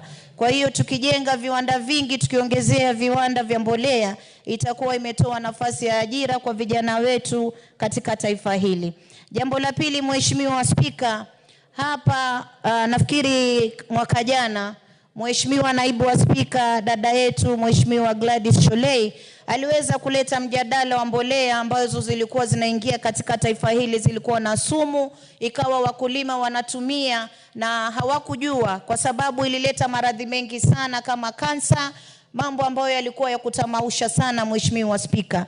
Na katika ubora wa bidhaa Mheshimiwa Spika, pengine ni sisi wenyewe tuweze kuwa na viwanda vyetu hapa Kenya, na tunaweza kufanya uchunguzi wa kutosha tukajua kuwa bidhaa hizi zinazotoka katika kiwanda fulani ni bidhaa ambazo ziko katika sawa ukiangalia afya na mazingira. Mheshimiwa Spika, kwa hiyo tukiwa na viwanda vyetu vya mbolea itakuwa hata afya yetu na mazingira yetu yatakuwa sawa, kwa sababu tutakuwa tunaangalia bidhaa, ubora wa bidhaa katika taifa. Mheshimiwa Spika, jambo lingine Mheshimiwa Spika, mazingira yetu ama udongo wetu uko tofauti na udongo wa mataifa ambao sisi tunatoa mbolea Mheshimiwa Spika, na pengine tukiwa na viwanda vyetu hapa itakuwa inaangaliwa udongo wetu unazalisha vipi. Tukiongeza hii mbolea itakuwa ina muhimu, itakuwa ina afadhali katika mazao ama italeta madhara Mheshimiwa Spika. Kwa hiyo itakuwa sisi tunatengeza mbolea ambayo inalingana na ile hali ya ardhi na udongo wetu Mheshimiwa Spika. Jambo lingine Mheshimiwa Spika, amezungumza Mheshimiwa Atandi kuwa katika miaka miwili iliyopita Kenya imetumia takriban shilingi bilioni 50 kuweza kuleta mbolea ambayo inakuwa katika ile subsidies ama bei ya kupungua Mheshimiwa Spika. Na ukiangalia mpaka sasa wakulima wanapanga foleni katika cereal board wakiweza kutafuta mbolea, wanakesha pale Mheshimiwa Spika ili waweze kupata mbolea ambayo iko na bei nafuu Mheshimiwa Spika.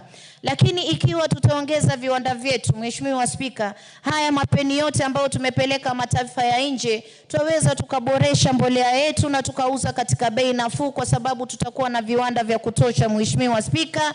Hivyo tunaweza kupunguza budget ya kuweza kutoa bidhaa kutoka nje Mheshimiwa Spika. Jambo lingine Mheshimiwa Spika, mimi nataka kuweza kusema kuwa tukiweza kutoa ama kuimport bidhaa kutoka nje, unapata tunatumia pesa nyingi katika clearance na mambo mengi, inakuwa mbolea wakati mwingine inakaa katika kule bandarini kingoja clearance kwa muda mrefu, na wakulima huko wamekaa wanasubiri kupata mbolea Mheshimiwa Spika. Lakini viwanda vyetu vikiwa vimeongezwa hapa Kenya, mkulima anaweza kaingia katika kiwanda chochote akanunua mbolea na akaweza kulima kwa wakati. Wengi leo wanalalamika kuwa mvua imeanza, shamba zao wamelima lakini hawawezi kupanda kwa sababu ya uadhimu ama ukosefu wa mbolea Mheshimiwa Spika. Kwa hiyo tukiweza kuleta mbolea ambao ni itakuwa ya hapa nyumbani, itaweza kurahisisha sana wakulima watakuwa wanapata mbolea kwa wepesi na hivi kuweza kulima na kupanda kwa wakati mwafaka, Mheshimiwa Spika.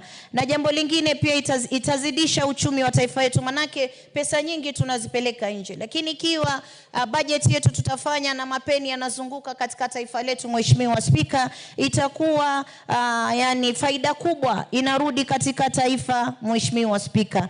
Na awali ya yote itakuwa pia tumepunguza maradhi, kina mama wamelazwa hospitali kwa sababu ya chakula ama vyakula ambavyo wamekuwa kila ambavyo vimetumika mbolea za kutoka nje, na mbolea aina hizo zimethibitika. Hata alivyosema dada yetu Mheshimiwa Gladys Cholei alilia sana hapa katika bunge, akasema hizi mbolea zimekuwa ndio chanzo cha maradhi hapa Kenya, Mheshimiwa Spika. Ukiangalia ardhi yetu, ubora wa ardhi, ubora wa ule udongo umeweza kupotezwa kwa sababu hizi mbolea zimekuja zikaharibu mazingara, na maji yakitoka katika udongo yakiingia kwenye mito yetu, unapata watu wanakunywa maji ambayo ina sumu, Mheshimiwa Spika, kwa sababu ya kuweza kupitisha mbolea aina fulani ambazo zimetoka nje, Mheshimiwa Spika, na zimejipata katika vyakula vyetu na watu wamekula na wamekuja wakapata maradhi ambayo wengi wao wamepoteza maisha yao, Mheshimiwa Spika. Kwa hiyo mimi naunga sana mkono, nasema hapa vijana watapata ajira, afya itakuwa bora, chakula kitakuwa kwa wingi katika taifa, na malalamishi pia yatapungua, Mheshimiwa Spika, manake mtu yoyote mwenye njaa lazima atapiga kelele, lakini akiwa ameshiba na ameshiba chakula ambacho ni kizuri, ambacho hakimletei maradhi, hata katika hospitali zetu pia tutapunguza foleni za watu wenye kuingia na maradhi, Mheshimiwa Spika, ambayo inatokana na chakula ambacho kimeingia sumu, Mheshimiwa Spika. Kwa hiyo mimi nimpongeze sana Mheshimiwa Atandi kuweza kuleta huu mjadala ambao ni muhimu sana kwa Wakenya. Ila na mimi napenda kusema hivi, wakulima waangaliwe vizuri, Mheshimiwa Spika, kwa sababu hao ndo wanatupa lishe bora, hao ndo wanafanya Wakenya wanakuwa na shibe, Mheshimiwa Spika. Waweze pia hata tukifungua viwanda vyetu, bei ya mbolea iweze kushuka chini, kwa sababu wengi wanapanga foleni katika National Cereals Board kutafuta mbolea, kwa sababu mbolea ya pale huwa ina wepesi wa bei. Lakini tukifungua viwanda vyetu na tupunguze bei, pia tutakuwa tumewafanyia nafuu, na itakuwa wao wakulima wanalima wakiwa na raha, na bidhaa vitatoka vizuri. Kenya itakuwa ni Kenya iliyostawi, kwa sababu tunasema ukulima ndio uti wa mgongo wa taifa, na wao wakulima wakiwa na raha, basi sisi pia wa Kenya tutakuwa na furaha. Asante sana, Mheshimiwa Spika. Asante sana mbunge wa Mombasa. Ningependa kuchukua fursa hii kukaribisha wanafunzi wetu ambao wamekuja kutembelea bunge, ambao wameketi katika ukumbi wa Spika kutoka shule ya Giba Rossi JSS, Kuria East, Migori County. Tuwakaribishe katika bunge. Na pia katika ukumbi wa umma tuko na wanafunzi kutoka Townview Primary ambayo iko Oljororok, Nyandarua County. Karibuni katika bunge muweze kufuatilia mambo yanayoendelea katika bunge. Na ningependa kumuita kiongozi katika bunge, Mheshimiwa Naomi Wako, ambaye ni mbunge wa Marsabit County, aweze kuwakaribisha na pia kuchangia katika mada. Thank you, Honorable Speaker, for allowing me to contribute to that, as I also welcome the students from different schools. Honorable Speaker, it is great to have young people to come and see what happens here in Parliament. It is through this that they learn. Mine is just to welcome them to Parliament as they observe and see what is happening, and also encourage them to work very hard, study, so that they can become great people in future. It wasn't easy for us to be here. It wasn't easy for us to study because some of us come from very humble backgrounds. But today we are here legislating and seeing how best we can run this government. So it is upon our students, together with their parents, the teachers, to combine efforts so that they can be great people in future, and also some of them represent the nation sometime in future in this parliament. So mine is to wish you all the best as you study hard, and also encourage the teachers also, because many of us are who we are because of the investment that the teachers made. And mine is also to encourage the teachers, the parents also, to continue supporting their children. Honorable Speaker, the issue of fertilizer and having our own production and manufacturing here in our country is the most important thing that we can discuss today. And I want to encourage many of us to debate on this, because many Kenyans are farmers and they are depending on our contribution and our guidance, and through our contributions, then we can be able to see the direction the country can take. I also want to congratulate Honorable Atandi for coming up with this very timely motion, and it is my prayer that the committee will give this all the attention it deserves, and that it will be implemented soon. Honorable Speaker, our country, as I said, we have so many farmers who depend on farming. Although these days the rains, we cannot depend a lot on the rains, many of our people, many of Kenyans have educated their children through farming, and many of them are still passionate. Unfortunately, today the young people are not interested in farming, but that is the only place that we can invest in and also earn our living. Honorable Speaker, it is the only place that we can create employment for our young people, and it's also for grown-ups who are, taking care of their families and looking for funds. Honorable Speaker, the country currently depends on the imported manufacturers, which is very unfortunate. 50 years, 60 years after independence, we are still importing fertilizer from outside. We are promoting other people. We are creating job employment there. We are giving people a lot of opportunity, and yet we are denying our locals that opportunity.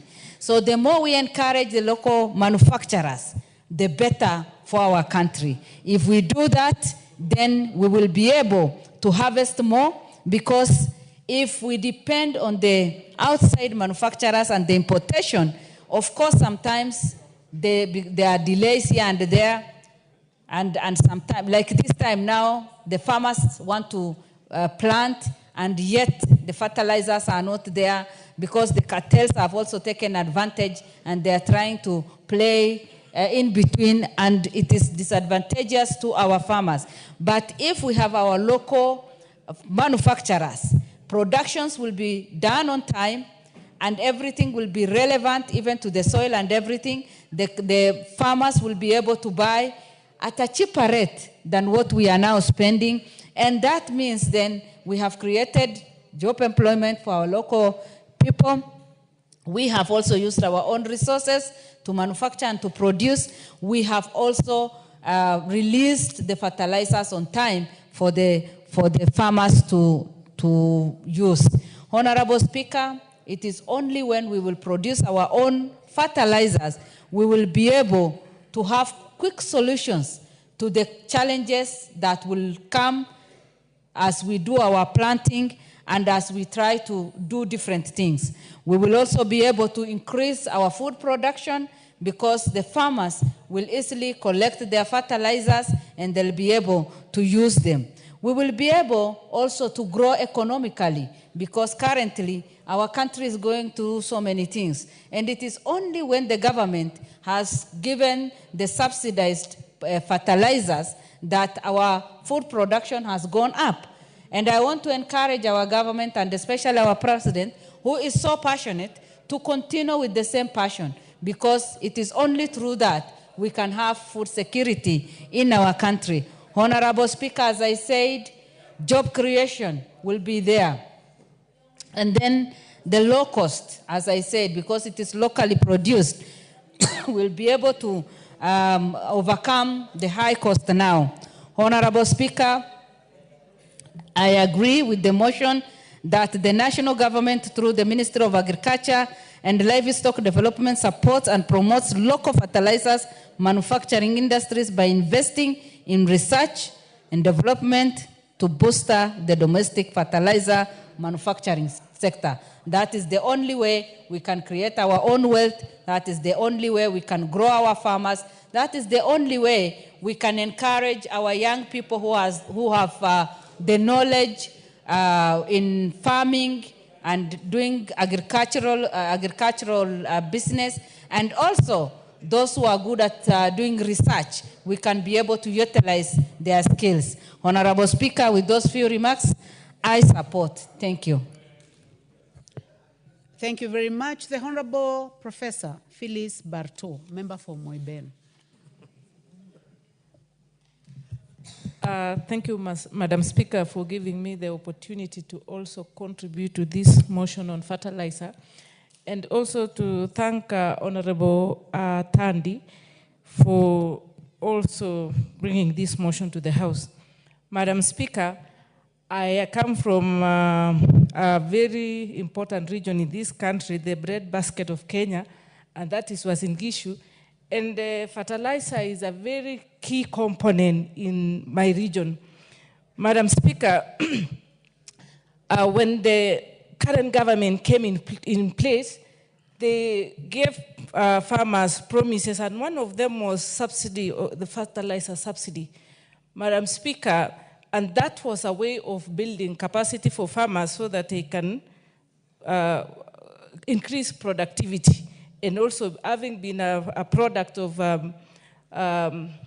maize farming, because that is how I was educated. I am a professor, courtesy of maize growing by my parents.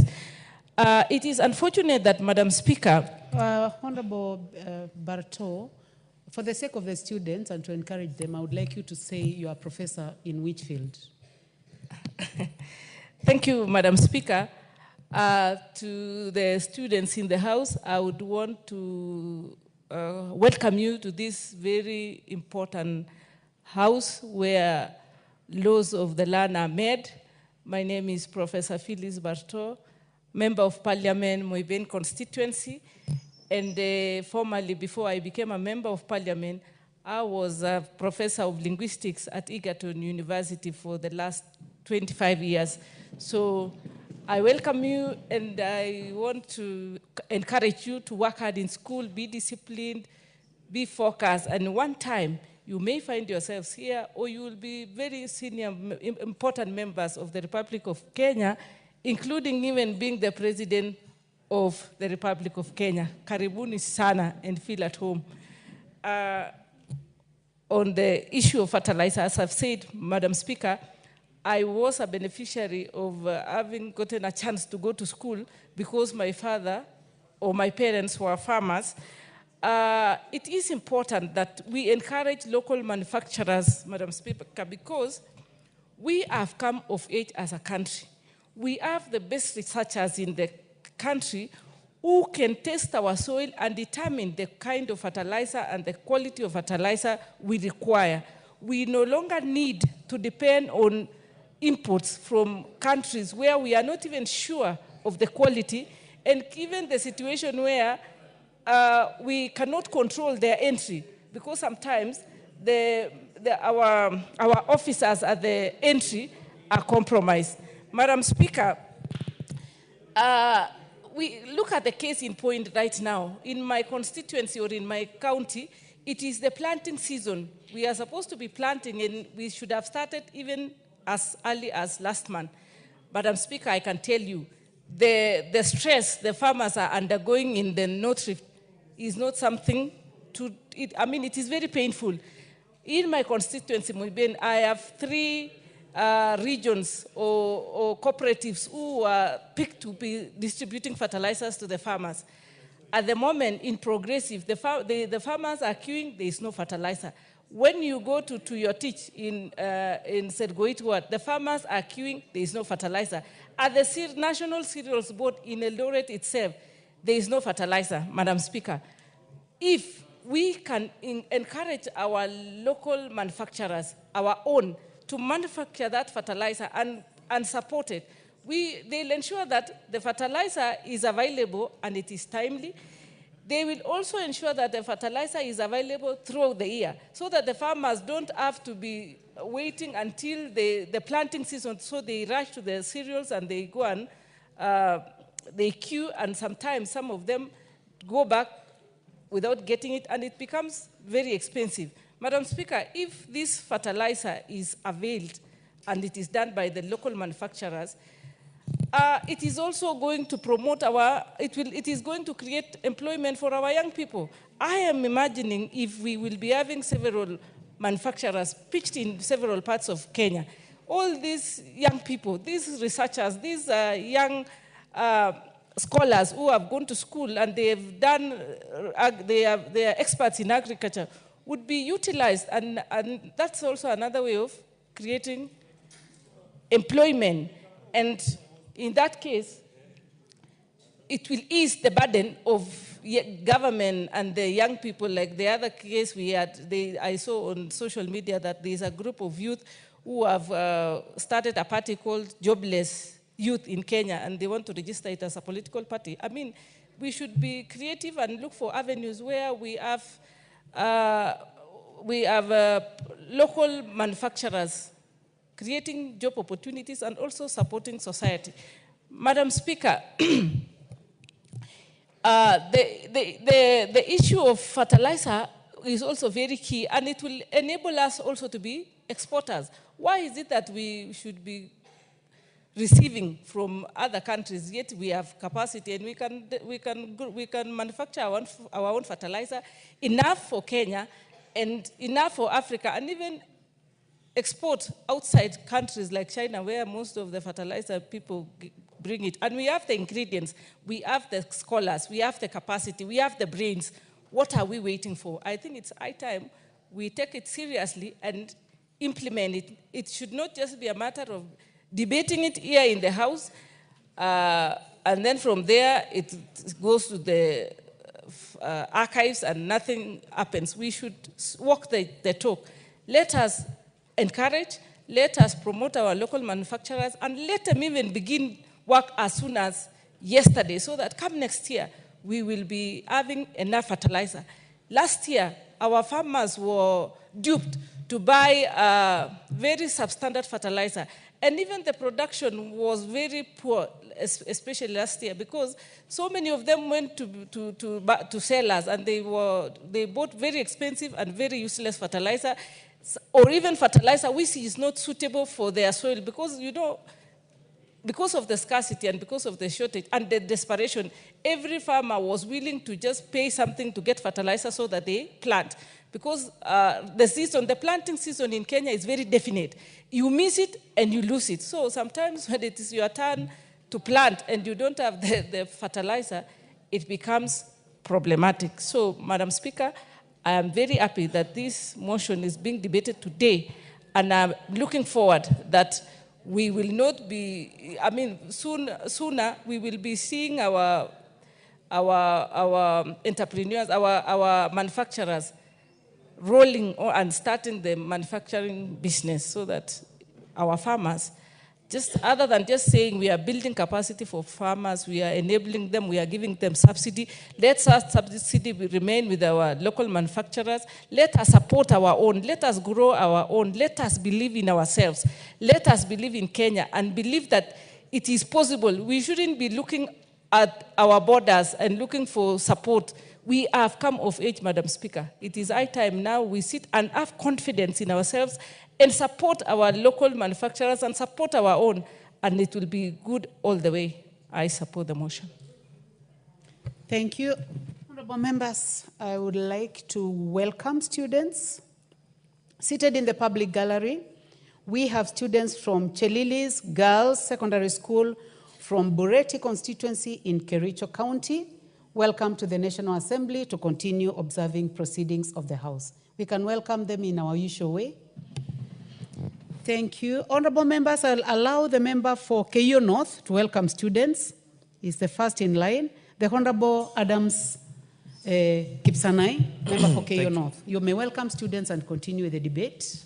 Thank you very much, Madam Speaker. Madam Speaker, I want to take this opportunity to welcome our students to this House of Parliament where laws are made. And I want to encourage them that as they pursue their studies, they must have a vision and an interest that one day they are going to serve in this August House. I would also want to thank the parents for putting much more efforts in paying their school fees in order to see their children pursue their education. Welcome to this House and feel encouraged. Madam Speaker, to the motion of today, I would want to thank Honorable Atandi for coming up with this very important motion. Madam Speaker, the issue of fertilizer in this country is very, very important.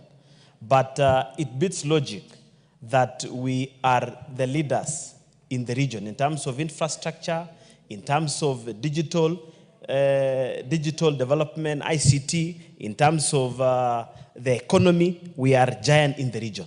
But we have failed as a country to sort out the food security of our people. So, Madam Speaker, the motion is even late. The decision to establish a manufacturing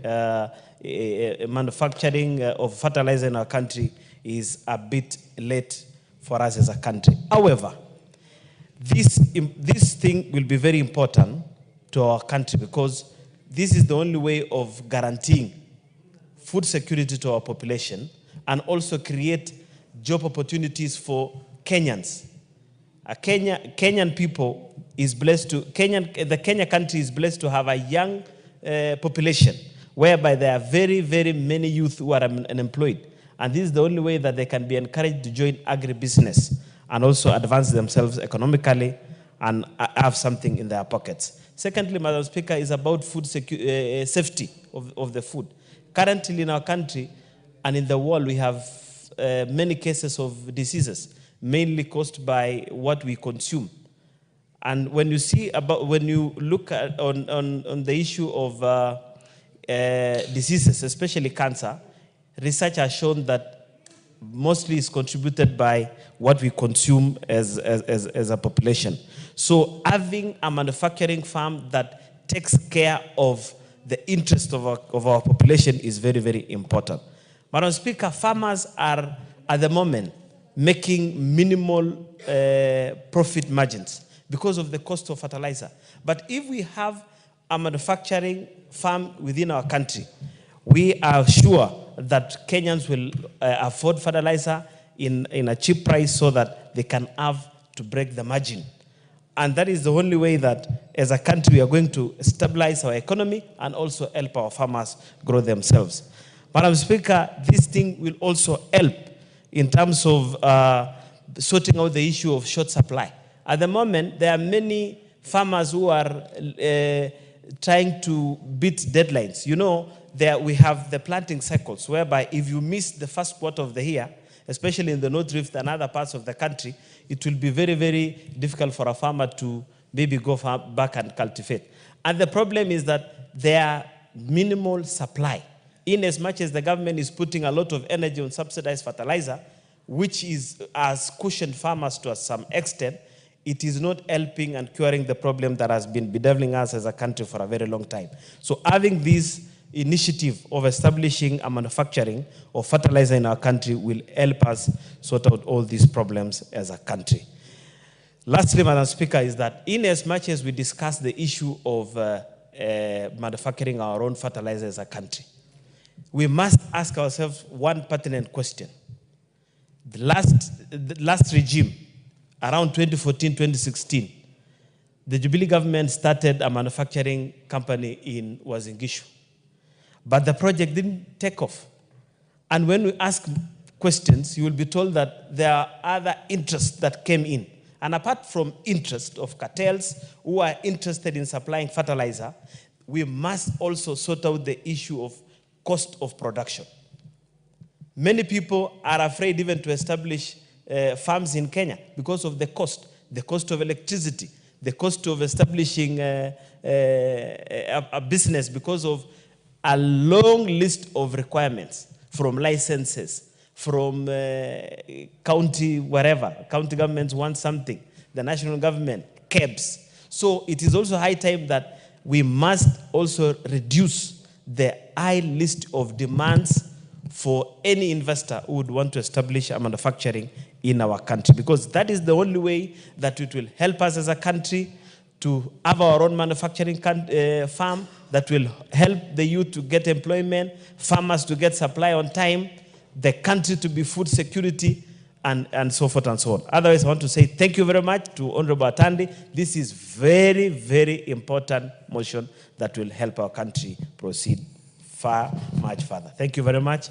And as I wind up also, I must recognize the efforts put by our government of ensuring that in as much as we are having this problem, farmers at least are smiling with some difficulties in putting down their crops. Thank you very much, Madam Speaker.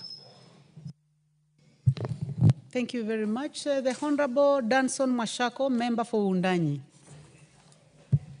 Thank you, Honorable Speaker, for giving me this opportunity to contribute to this important motion brought to this House by one Honorable Atandi, trying to make sure that the government of this country prioritize the establishment of a factory, to manufacture fertilizer. Honorable Speaker, this country, we are known for very many things. Today, Honorable Speaker, if you look at the things that are happening in this country, we have the best professors, the researchers in our universities. Today, Honorable Speaker, we are one of the countries that have adopted technology in a very fast rate that the world is worried that this country can become first world if the rate at which Kenyans are adopting to technology is sustained. But Honorable Speaker, having very good things to talk about in Kenya, we still are not able to look at our basic requirements as a country. And for the longest time, we've been told that Kenya, we rely, 80% of our population rely on agriculture. And agriculture is the backbone of this country. We've been told this many times. But again, we are so quick to bring, to trade rather than to look at our core issues that affect agriculture in this country. And therefore, this motion that is coming to urge the government to set up a fertilizer plant, it must be supported across the country, across these houses of parliament. But more importantly, Honorable Speaker, the government must come up quickly to implement what this House would resolve at the end of this motion. Honorable Speaker, we've been running a national fertilizer subsidy program that has been consuming a lot of resources. Every budget that comes to this House, Honorable Speaker, billions of money are set aside to run the subsidy program, the fertilizer subsidy program. But it gives a lot of, there are many issues that bedevil this national fertilizer subsidy program. Honorable Speaker, you saw recently farmers across the country, raising their voices because fertilizer did not arrive on time.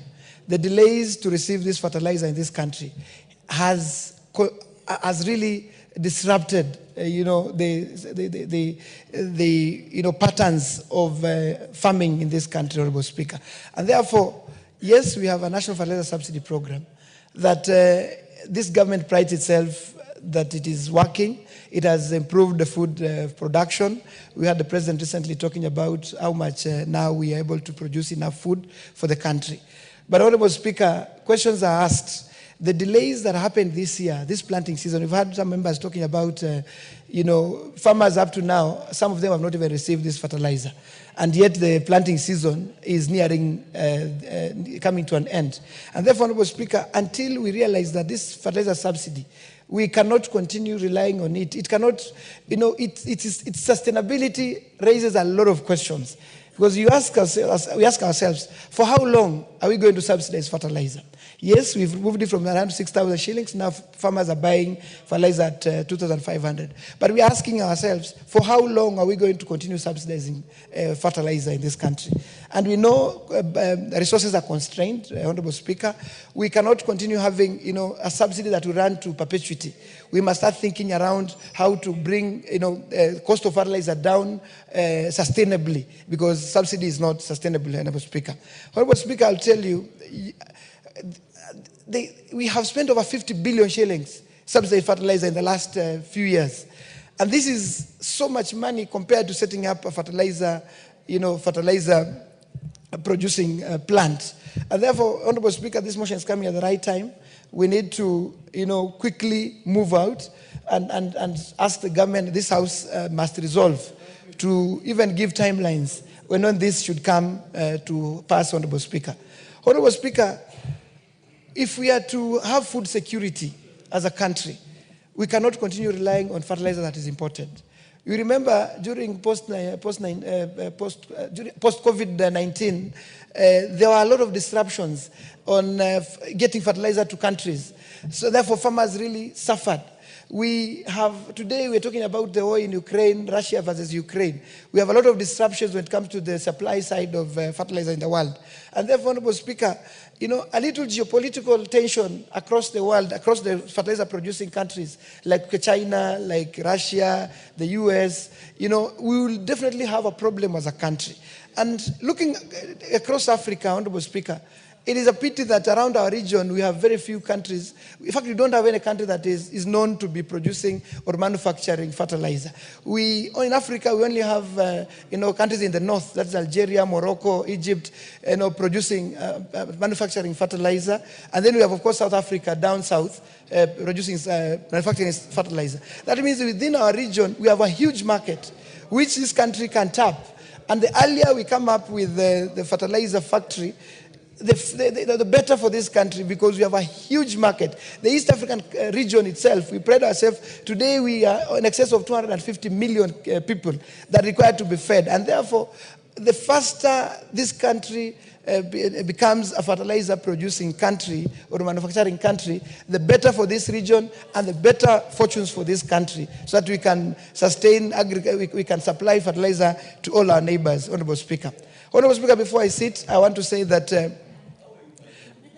the world today, many countries are moving towards, food security is a big thing.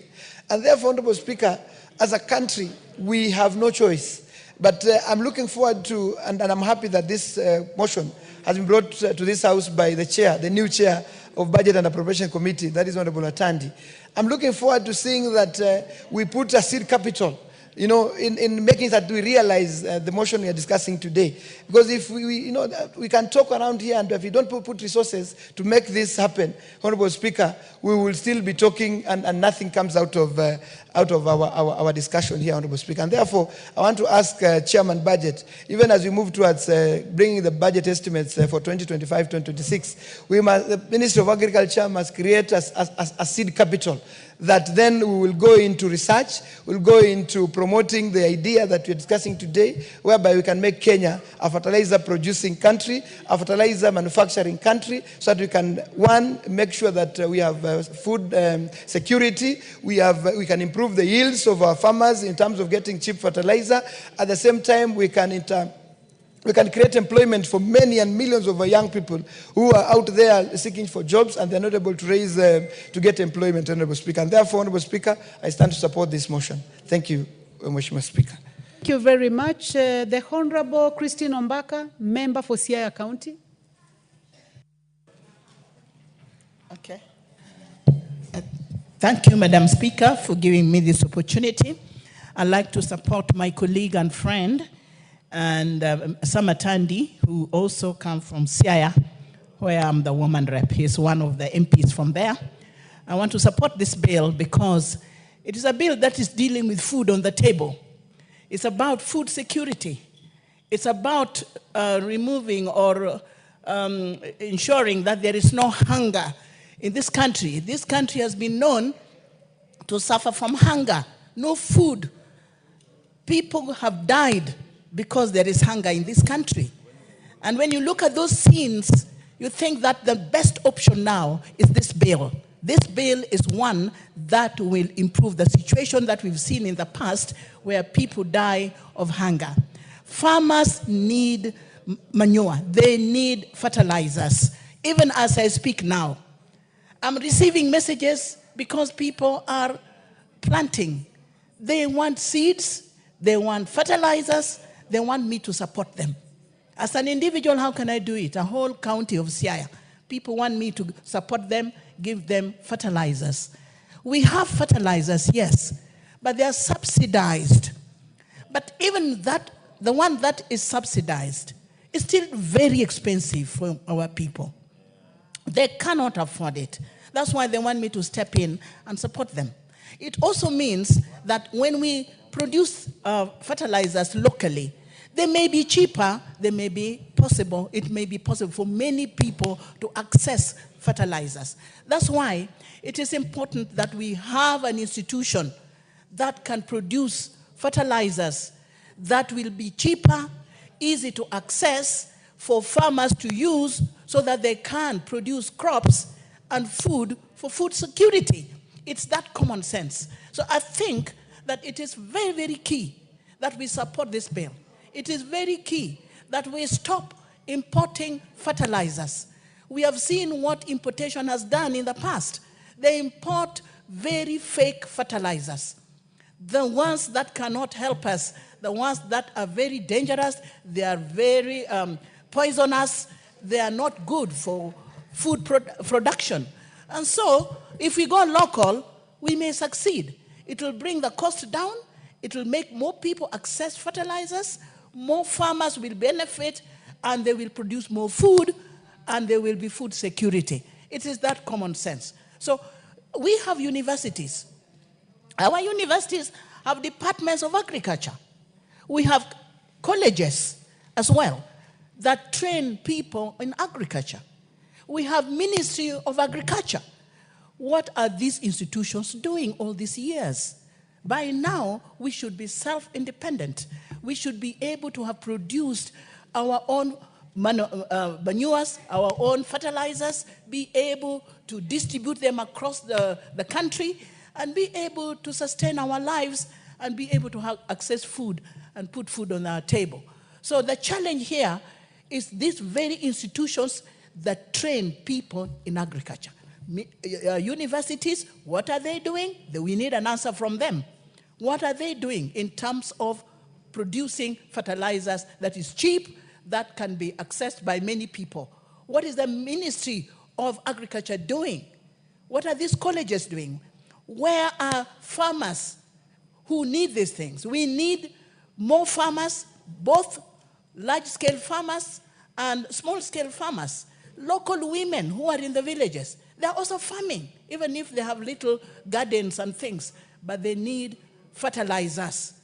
I have seen on television some young people trying to come up with fertilizers that they can use to plant some products here and there. But those are small scale. They try.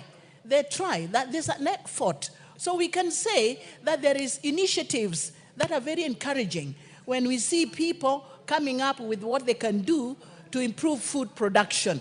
But if the government comes wholesale on this matter, if it's supported by the local people and is supported by those who know how to farm, this country will be very far. And so I will encourage and will support this bill because it is going to eradicate hunger and poverty, and many people will not die, without food. We will not go without food. So the challenge here is how do we sustain and look for funds that we can start big plants that can produce fertilizers for our people. That is the first step. Be on our own. We cannot continue to import things that are dangerous, to import fertilizers that we do not know how they are manufactured, how safe they are, and so on and so forth. So the message here, or the issue here, is let's go local, let's make it cheaper, let more people access it, and therefore let there be more food on the table and eradicate hunger and poverty in this country. Thank you, Mr. Tandy. This is something that we must go far with because it's in high demand. We need local fertilizers, not imported ones. Thank you for giving me this opportunity.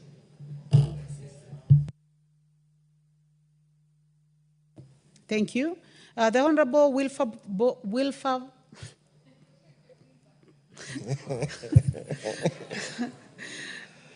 Sorry about my Kikamba accent. The Honorable Wilberforce Ondo, member for Funyula. Thank you, Honorable Speaker. Sometimes it can be a tongue twister, but you have done your best. Honorable Speaker, allow me to also stand on this floor at this moment to support the motion by Honorable Samuel Atandi regarding supporting and promoting local fertilizer manufacturing industries. Honorable Speaker, for many years, agriculture has been the mainstay of the people of Kenya. For many years, agriculture has been like the black gold for people of Kenya. However, Honorable Speaker, over the years, productivity has reduced considerably for various reasons. One of the reasons has been depletion of natural resources and nutrients in the soil because of overcropping, overplanting. It has also been a result of bad agricultural practices that have literally decimated the good part of the soil. Honorable Speaker, we remember very many years back, during the days of President Daniel Toroitich arap Moi, when he would lead the weekly activities or monthly activities to fix gabions, plant trees in order to manage soil erosion. So there's been a plethora of reasons that has led to soil failure and reduced productivity. It's therefore inevitable, Honorable Speaker, that in many parts in this country, commercial fertilizers or chemical fertilizers are becoming almost like a necessity, a requirement for you to produce any food of any value. Honorable Speaker, I come from Busia. We have not been keen consumers or major consumers of fertilizers because our soils have remained fertile and generally have been producing crops adequate to feed ourselves and retain something small for commercial purposes. But Honorable Speaker, for the last few years, that is no longer the case. Crop failure has become preeminent, and therefore it is important that we find ways and means of boosting application of interventions to improve productivity. And therefore, Honorable Speaker, again on the other side, Honorable Speaker, Kenya consumes about 700,000 metric tons of fertilizer each particular year.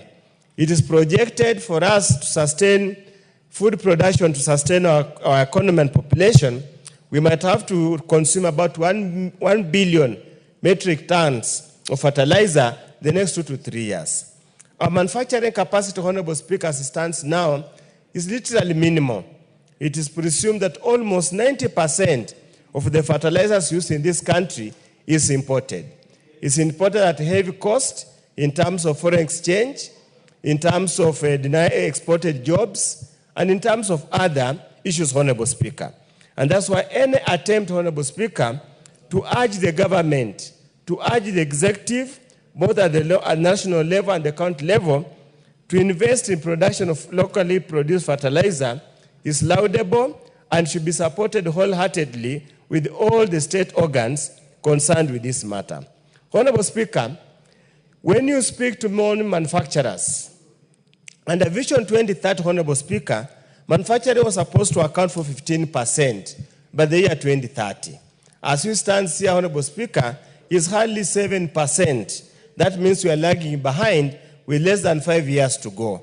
One of the reasons that manufacturing has failed to meet its targets is simply because the cost of production in this country is far much higher compared with even importing, even adding the punitive excise duty and other import taxes. The shelf price of many products, including fertilizers, is much cheaper when it's imported than locally produced. I therefore urge the government to look at the factors of production and look at the cost of those factors of production and work strategically to ensure that we reduce those costs of production. Otherwise, Honorable Speaker, what Honorable Tandi has asked us to do or to approve or to resolve will merely go to and fill many volumes of unimplementable parliament decisions or policy decisions that cannot be implemented. We now urge, therefore, the Committee of Planning and Finance and National Planning as well as Budget and Appropriation Committee, the National Assembly, working together with National Treasury, working together with the KIPRA and other economic think tanks to have a serious look, how can we reduce the cost of production? Honorable Speaker, our electricity costs are the highest ever in this part of the world. We cannot compete with Egypt, we can't compete with Ethiopia. Honorable Speaker, our unpredictable tax regime makes it completely difficult and impossible for any manufacturer to have a long-term view or a long-term plan on the matter, how to deal about it. Honorable Speaker, and then of our uncanny habit of cutting corners. Many products in this country, Honorable Speaker, do not meet even local standards in terms of health, in terms of standards set by Kenya Bureau of Standards, to an extent that, Honorable Speaker, whatever we produce, it might not assist us much. It's therefore important, Honorable Speaker, that all the manufacturers that choose to produce fertilizer must adhere to standards set down under the WTO, so that not only producing for the local market, but we must produce competitive products that can compete with other products all over the country. Honorable Speaker, it is also important to appreciate that these manufactured fertilizers contain chemicals which could turn out to be harmful in the long run, which also deplete the natural ingredients in the soil. Is it possible, therefore, Honorable Speaker, as we vote for production of fertilizers, can we look at natural ways of improving soil fertility? And I'm sure our universities that are agriculture-based can lead the research in this matter. We just hope and pray there is sufficient funding in research and development to enable us proceed. Honorable Speaker, this is not the first time to attempt to set up a fertilizer factory. In the year 2015, around 3rd September, the then Deputy President of the Republic of Kenya, who happens to be the president now, went to Eldoret with callants and pumps and launched a local plant to manufacture fertilizers. As is typical of many of the stories that we hear in this country, it was just hot stories. We therefore urge that whoever is interested in this matter, let's now not treat Kenyans to charade or to lies, but to make sure that whatever we purport to do is actually happens, Honorable Speaker. As I conclude, Honorable Speaker, we have the subsidized fertilizer. First of all, the mere fact that subsidized is probably again a tax issue a tax incentive in this country. It's a tax expenditure in this country. We can never continue with subsidies. Many countries in the world have done away with subsidies. We must find ways and means of producing at market price that support the economy or not. And second, final, Honorable Speaker, I also want to get the country to get out of the fixation that for food production, we are only looking at food security. We must produce for money, we must produce for export, we must produce for value addition. With those few remarks, Honorable Speaker, I support the motion. Thank you very much, Professor. Honorable members, help me to welcome students seated in the public gallery this morning. Students from Kate Academy in Ruiru constituency, Kiambu County. And we also have students seated in the speakers gallery this afternoon. Students from Gai Secondary School from Mwingi North in Kitui County. You are welcome to the National Assembly to continue observing proceedings of the House. And on behalf of these students, I would like to request the member for Kaiti, the Honorable Kimilu, please welcome the students, all students seated both in the public gallery and in the speakers gallery as you contribute to the motion. Thank you, Madam Speaker, for giving me the opportunity. Madam Speaker, I want to welcome the students who are in the House and pupils, and I want to encourage them to learn from this parliament, because tomorrow we expect them to be members of parliament, others to be big people in this country, because it is possible. One day, one time, we used to come to this parliament to follow the proceedings of the parliament, and today we are members of parliament. So I want to encourage them and welcome them to the parliament. And after this, I want to encourage them to go around the parliament to know what is going around in this parliament. Madam Speaker, I want also to take the opportunity to support this motion by Honorable Atandi and say, Madam Speaker, it came at the right time, Madam Speaker, because fertilizer is key in our country. Madam Speaker, when we have our own plant in the country, we can say that we have food security in the country, Madam Speaker. Because in some of the areas, Madam Speaker, we have good soils. Like where I come from, Madam Speaker, I come from Makueni County. And in my constituency, Kaiti constituency, we have one of the best soil, Madam Speaker. But because of the rain pattern we get short rains. Madam Speaker, for the farmers in Makueni to get good yield, they need fertilizer. As we are speaking now, Madam Speaker, yesterday I had a very busy day getting calls from my constituents, going to Makueni and get that there is no fertilizer. They were calling me as if they think that I can have a solution for them, Madam Speaker. But Madam Speaker, it's key. Fertilizer is key in our country. And if we embrace and support this motion, Madam Speaker, and have our own plant in this country, Madam Speaker, I think this is something which can help this country, because it can also create employment, Madam Speaker. Right now, as you are talking, people are crying. Kenyans are crying. They are loitering in the streets looking for jobs. Having our own plants, Madam Speaker. I went to China 2 years ago, Madam Speaker, and I visited a plant, a fertilizer plant, and I was shocked to get a plant which has more than 3,000 workers, Madam Speaker. In this country, if we have our own plants to produce fertilizer, Madam Speaker, we can employ many youths who are loitering, who are looking for jobs, Madam Speaker, and that can help the living standards of Kenyan, Madam Speaker. As I was sharing with my colleague, Honorable Caleb Amisi, he was talking like, he was like crying here, Mr. Speaker, because he was talking of the constituents are calling him. Even when you look at him, he looked like someone who is very tired. He did not sleep because of lack of fertilizer in his constituency. And you know he comes from the areas whereby they depend on agriculture, Madam Member Speaker. for Kaiti, has the Honorable Caleb Hamisi allowed you to describe him? But Madam Speaker, I think I was trying to describe because we were discussing about fertilizer here a few minutes ago. And Madam Speaker, I pity him because of the challenge we are facing in our country, shortage of fertilizer. I was trying to put my point clear to see the challenge we are having, Madam Speaker. So, Madam Speaker, if we can have our own plant here in this country, Madam Speaker, the challenge we are facing as a country can be sorted once and for all. Madam Speaker, even if we have our own plant here, Madam Speaker, the prices of fertilizer will go down, and it will be affordable to Kenyans, Madam Speaker. This can also improve the living standards of our people, Madam Speaker. People are crying due to lack of school fees.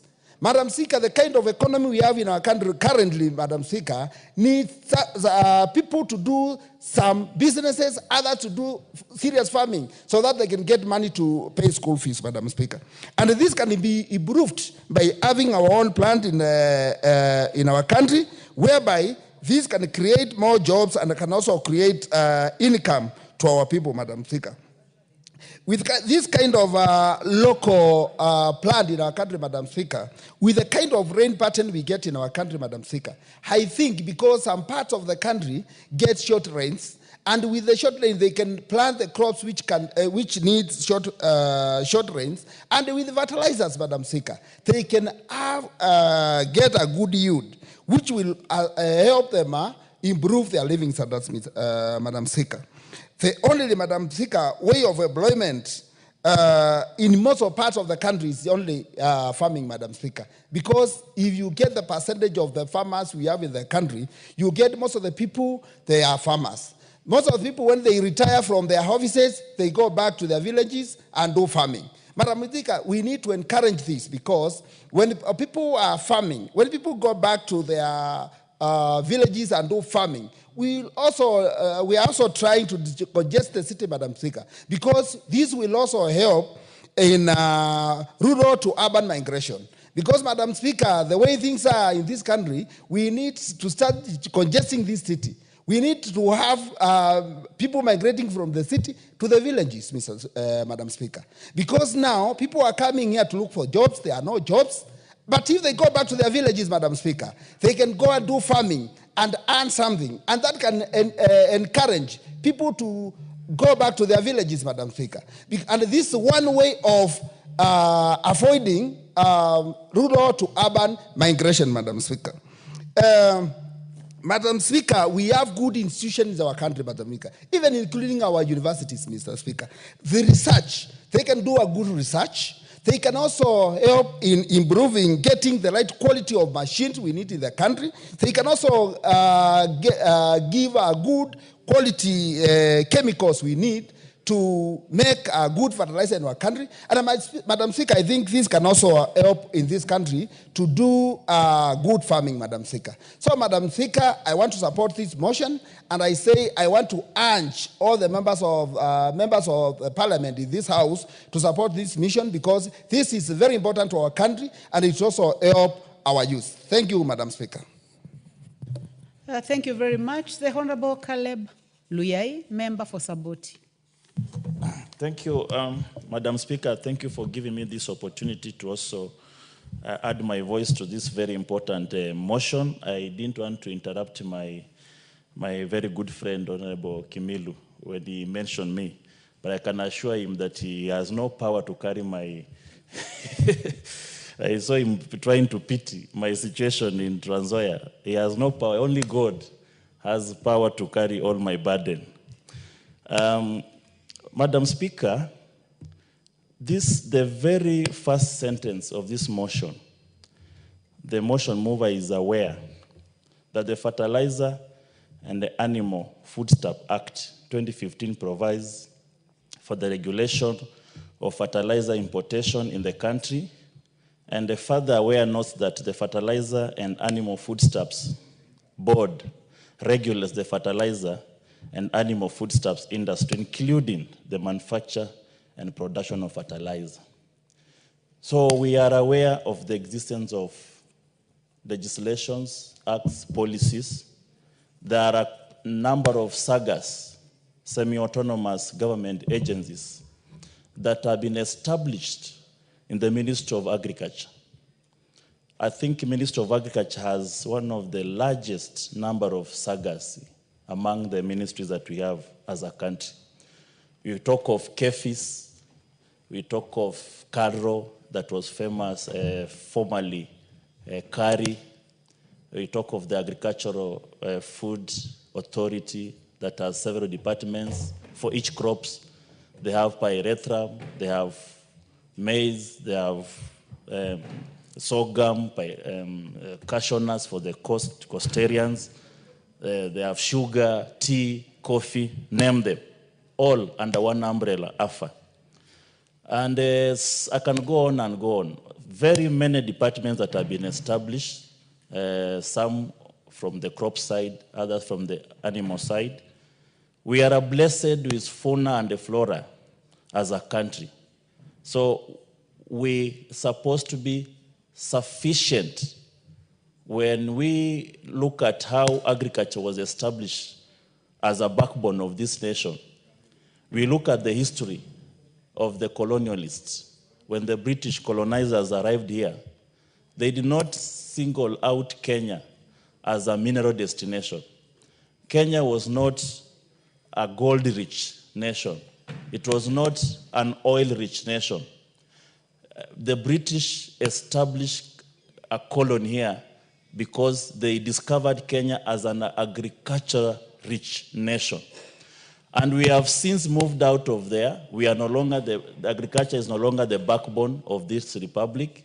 We are moving to other things, other economic frontiers. But you cannot stand strong as a nation if you are not food sufficient. The superpowers are strong. Russia has held Europe by its neck or bells because of being food sufficient. Ukraine has become at the center of the global war because of being a food sufficient nation. You cannot become a superpower. Kenya has prided itself for being an East African hegemony, but we can no longer flourish in the past glory of being an East African hegemony. Why? Because we neglected our very backbone that made our economy strong. Agriculture and fertilizer. Fertilizer is at the very center of the bone marrow of our economy, which is agriculture.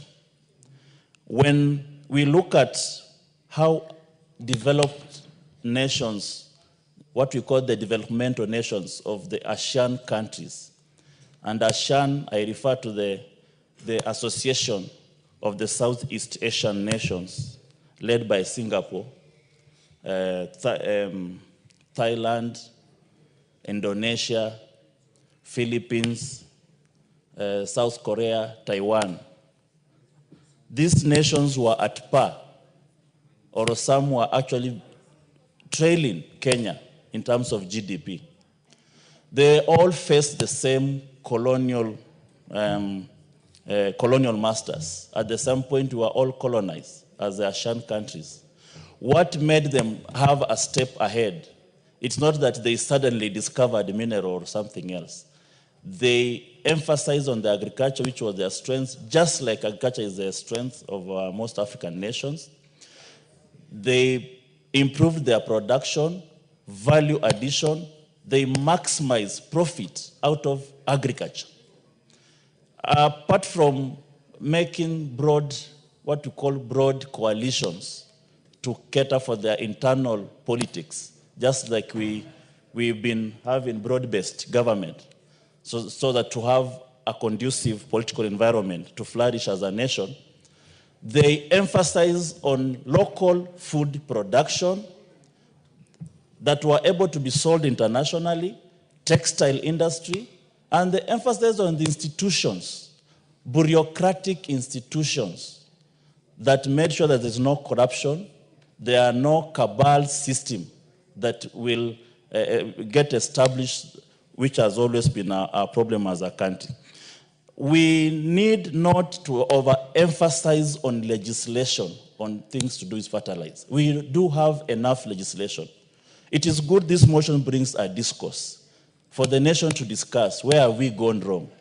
But it is far away from trying to lead us into having more acts, legislation, more bills, more policies. We do have enough. We must cultivate a culture of nation that wants to flourish and develop and become an international giant.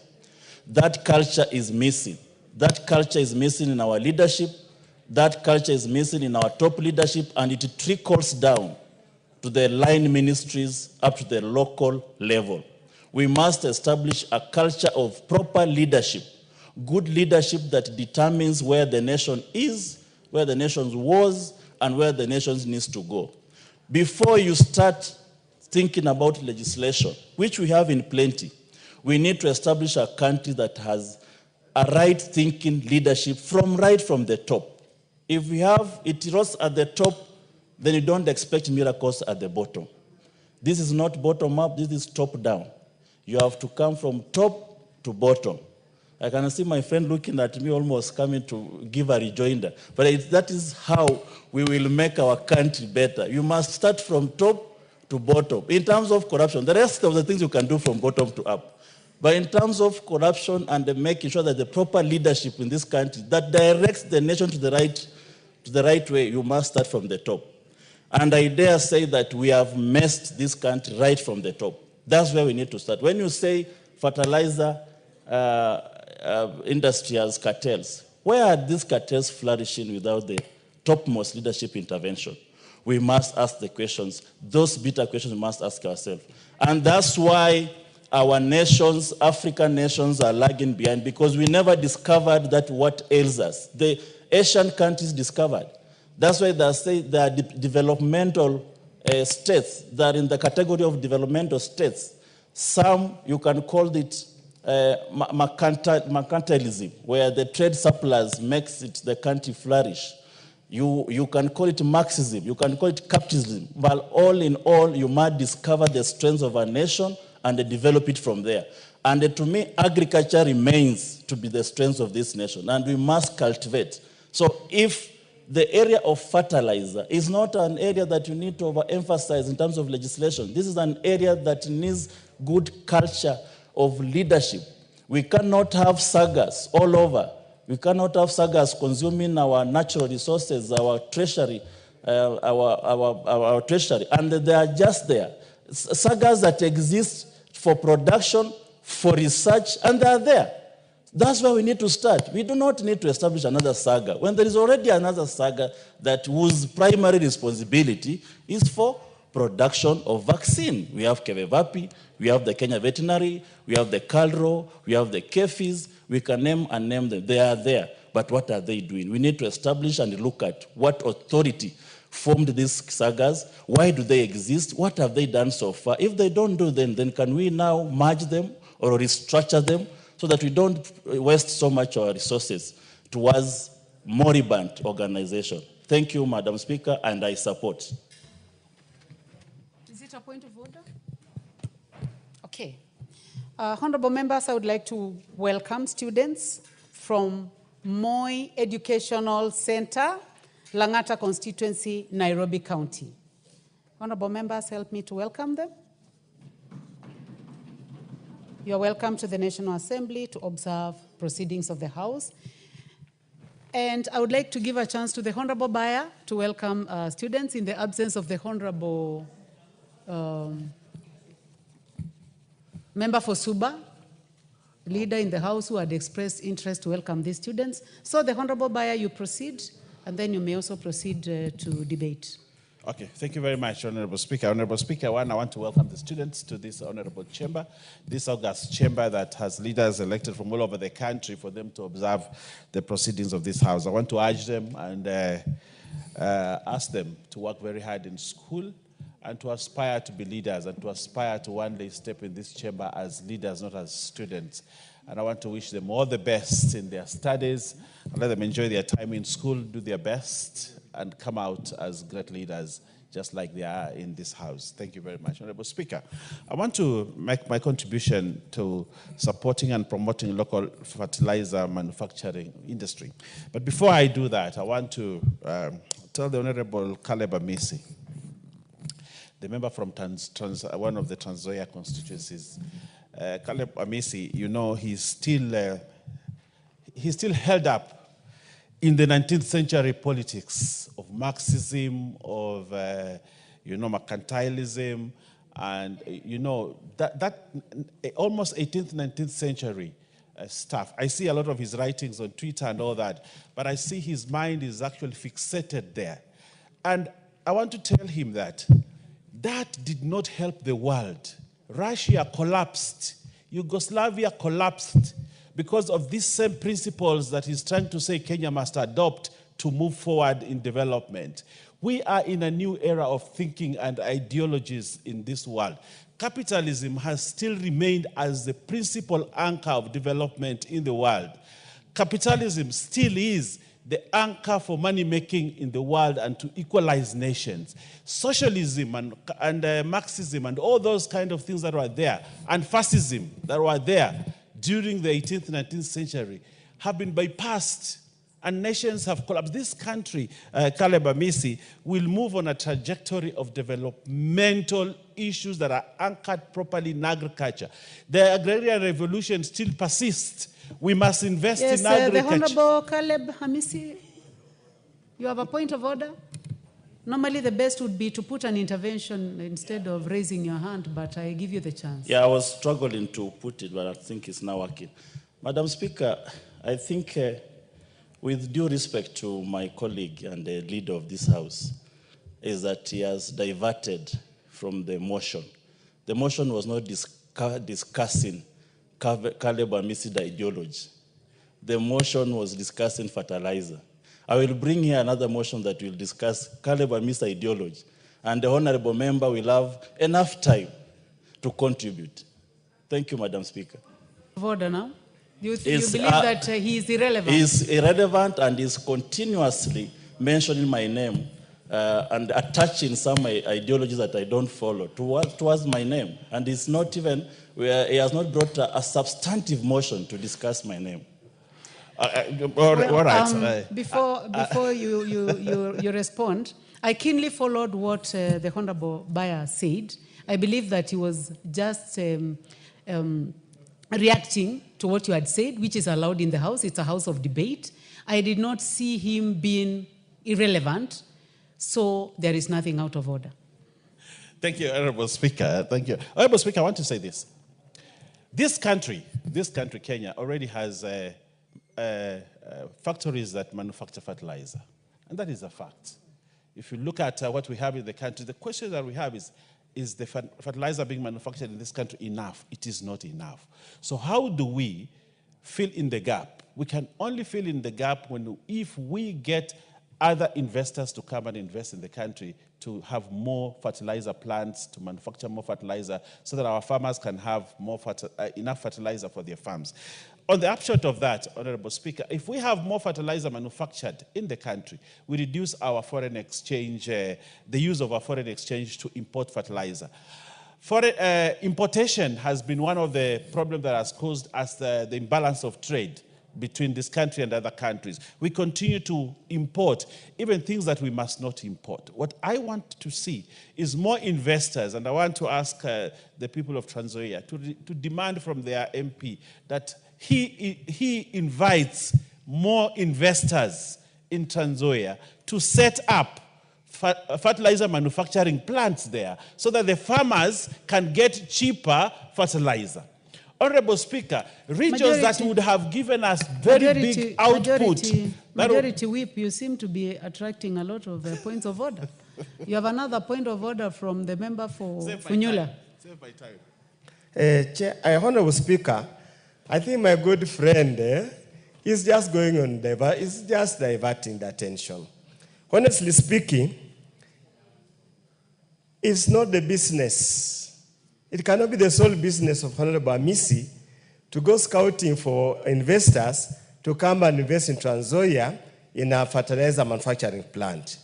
It's on record that the current president has globetrotted this world for the last 3 to 4 years, and yet nothing, even a single fertilizer factory has been set up. I think just restrict yourself to the debate. What exactly is out of order? I know it's political out of order to incite the members of public against Honorable Hamisi for no apparent reason. And you have made your point. As far as I'm concerned, Honorable Bayer, just try to focus to the subject matter because now I'm forced to also defend the Honorable Hamisi. And also, in the interest of time, I see about 6 people would like to speak. Honorable members, we did not agree on reducing time, so you still have 10 minutes. But if all of you would like to speak, you may choose to speak for 4 to 5 minutes, so that most of you can be covered. I'll restrict myself to 5 minutes, Honorable Speaker, so that I can save time. But I also want to say this, Honorable Speaker. You see, investors coming into this country to invest, one, they bring in foreign direct investment into the country. Foreign direct investment helps this country to grow its GDP. Again, when investments are made here, productivity goes up. When the productivity of the country goes up, then, of course, we become a more food secure country. And I want to urge leaders, even as they point out mistakes of this ministry is not doing this is not doing this, also to look at it as they're also leaders. When you say you must start at the top for many things, you are at the top in the county. There's somebody at the top of the county. There's somebody at the top of the constituency. It takes all of us to hold hands together to ensure that we move this country forward. And a leader at the top uses others to influence change. Change cannot be influenced if other leaders are not joining hands to try to influence. We must bring change in the area of manufacture of fertilizer in this country. We must bring change in the areas of agriculture in this country to ensure we are food secure as a country. And this motion by the Honorable Samatande is at its best place that we discuss it at this time when the rains are here, The rains are here, farmers are looking for fertilizer, but the scarcity of fertilizer, not that there is not enough, there is enough, there is fertilizer in the country. Not enough, of course. But we can do better as a country when we ensure that we have more investors coming in to invest in the area of fertilizer. Seeds, for example, Honorable Speaker, my constituency and where I come from, everybody's saying, we want seeds. We want planting material. We want things that can help us grow food. The people in this country are not lazy.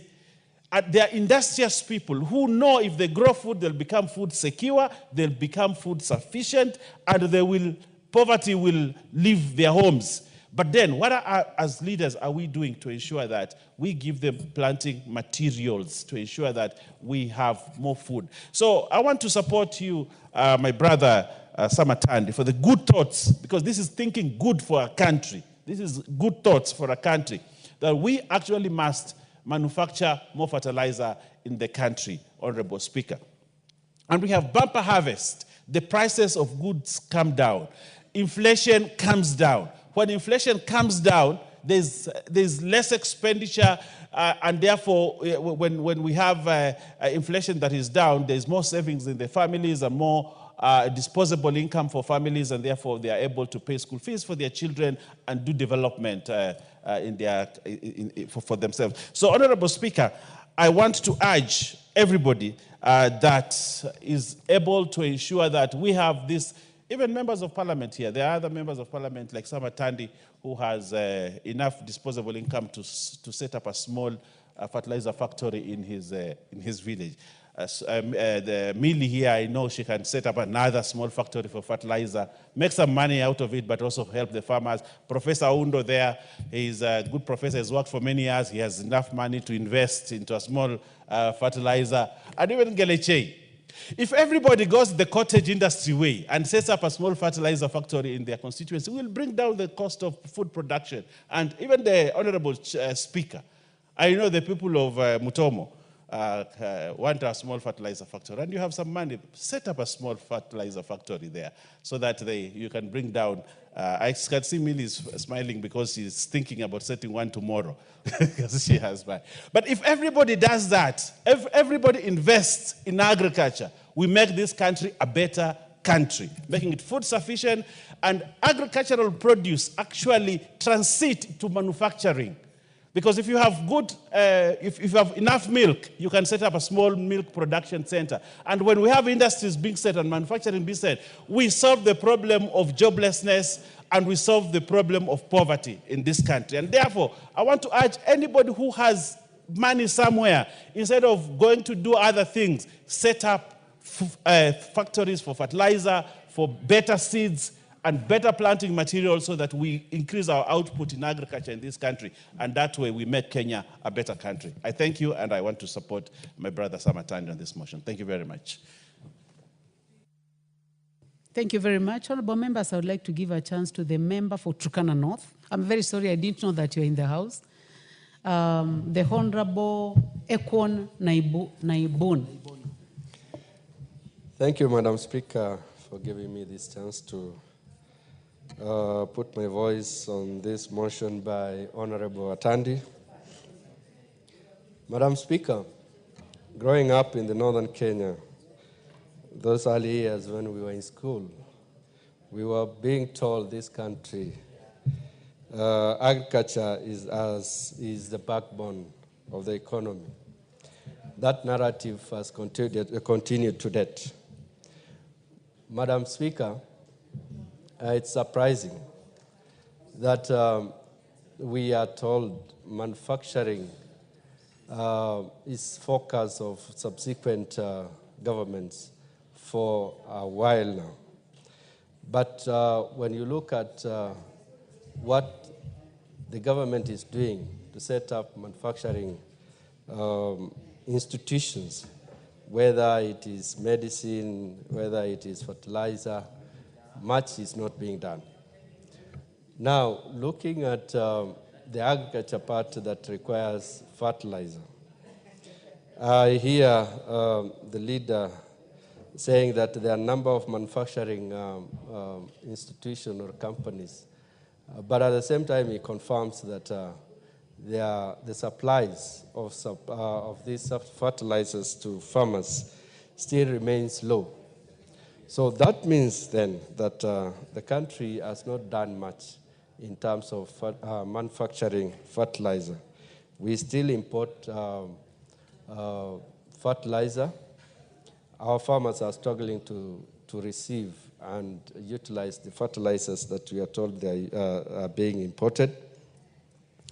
At the same time, the agriculture, the areas that would have been put into agriculture in this country are so much. 60% of this country is arid. But, Madam Speaker, you realize these arid areas have been neglected. Nobody has ever even thought of, setting up agricultural areas, spaces.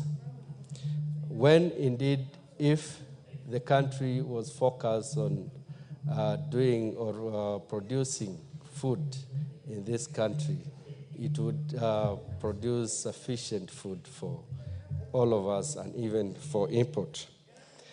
I want to give an example of the area where I come from and where we've been pushing for the government to set up agricultural space. This area recently had issues of invasion by an external militia. This area is called Toronyo. That area would have, for a long time, has been, proposed for agriculture, but that has never happened. And what causes some of the clashes and deaths is Kenyans in that area would move across to the Ethiopian side for search of food because the Ethiopian side has done a lot of food production. So you realize our government has not been keen on agriculture, which is said to be backbone of this economy. And that, of course, agriculture comes with production of fertilizer. So this motion, as brought by Honorable Member Atani, is long overdue, and it is something we need to support as a House and engage government to invite investors. And why, the main reason why investors are not coming to do manufacturing in this country mainly is lack of incentives. The government has not opened up to investors who can be able to come and support them through good incentives that is happening in other countries. So, Madam Speaker, I support this motion. Thank you. Thank you very much. The Honorable Millie Odhiambo, I'll give you a chance because of order of speaking as per our standing orders, but I would like to ask others to wait. Thank you, Madam Speaker. Madam Speaker, I do thank you for recognizing ranking. But Madam Speaker, I also just want to know that because I know there are very many members who've been waiting for a long time, including my neighbor, Honorable Karoli Omondi, and therefore will try and speak in less than the allocated 10 minutes. Madam Speaker, first of all, let me just acknowledge that you have Moi Educational Center in the House. They are visiting to see how Parliament works. And Madam Speaker, all I can say is that I hope that from the cohort that is here today, very many of them will one day be sitting here in Parliament as members of Parliament, and indeed that one of them will one day be a president of the country.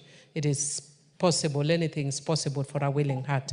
Madam Speaker, I just want to thank Honorable Atandi, the new chair of Budget Committee, for bringing this motion to the House. And just thank you that you have actually started on a very good note. And yes, you are bringing in very good perspectives to the government and continue with the same trajectory.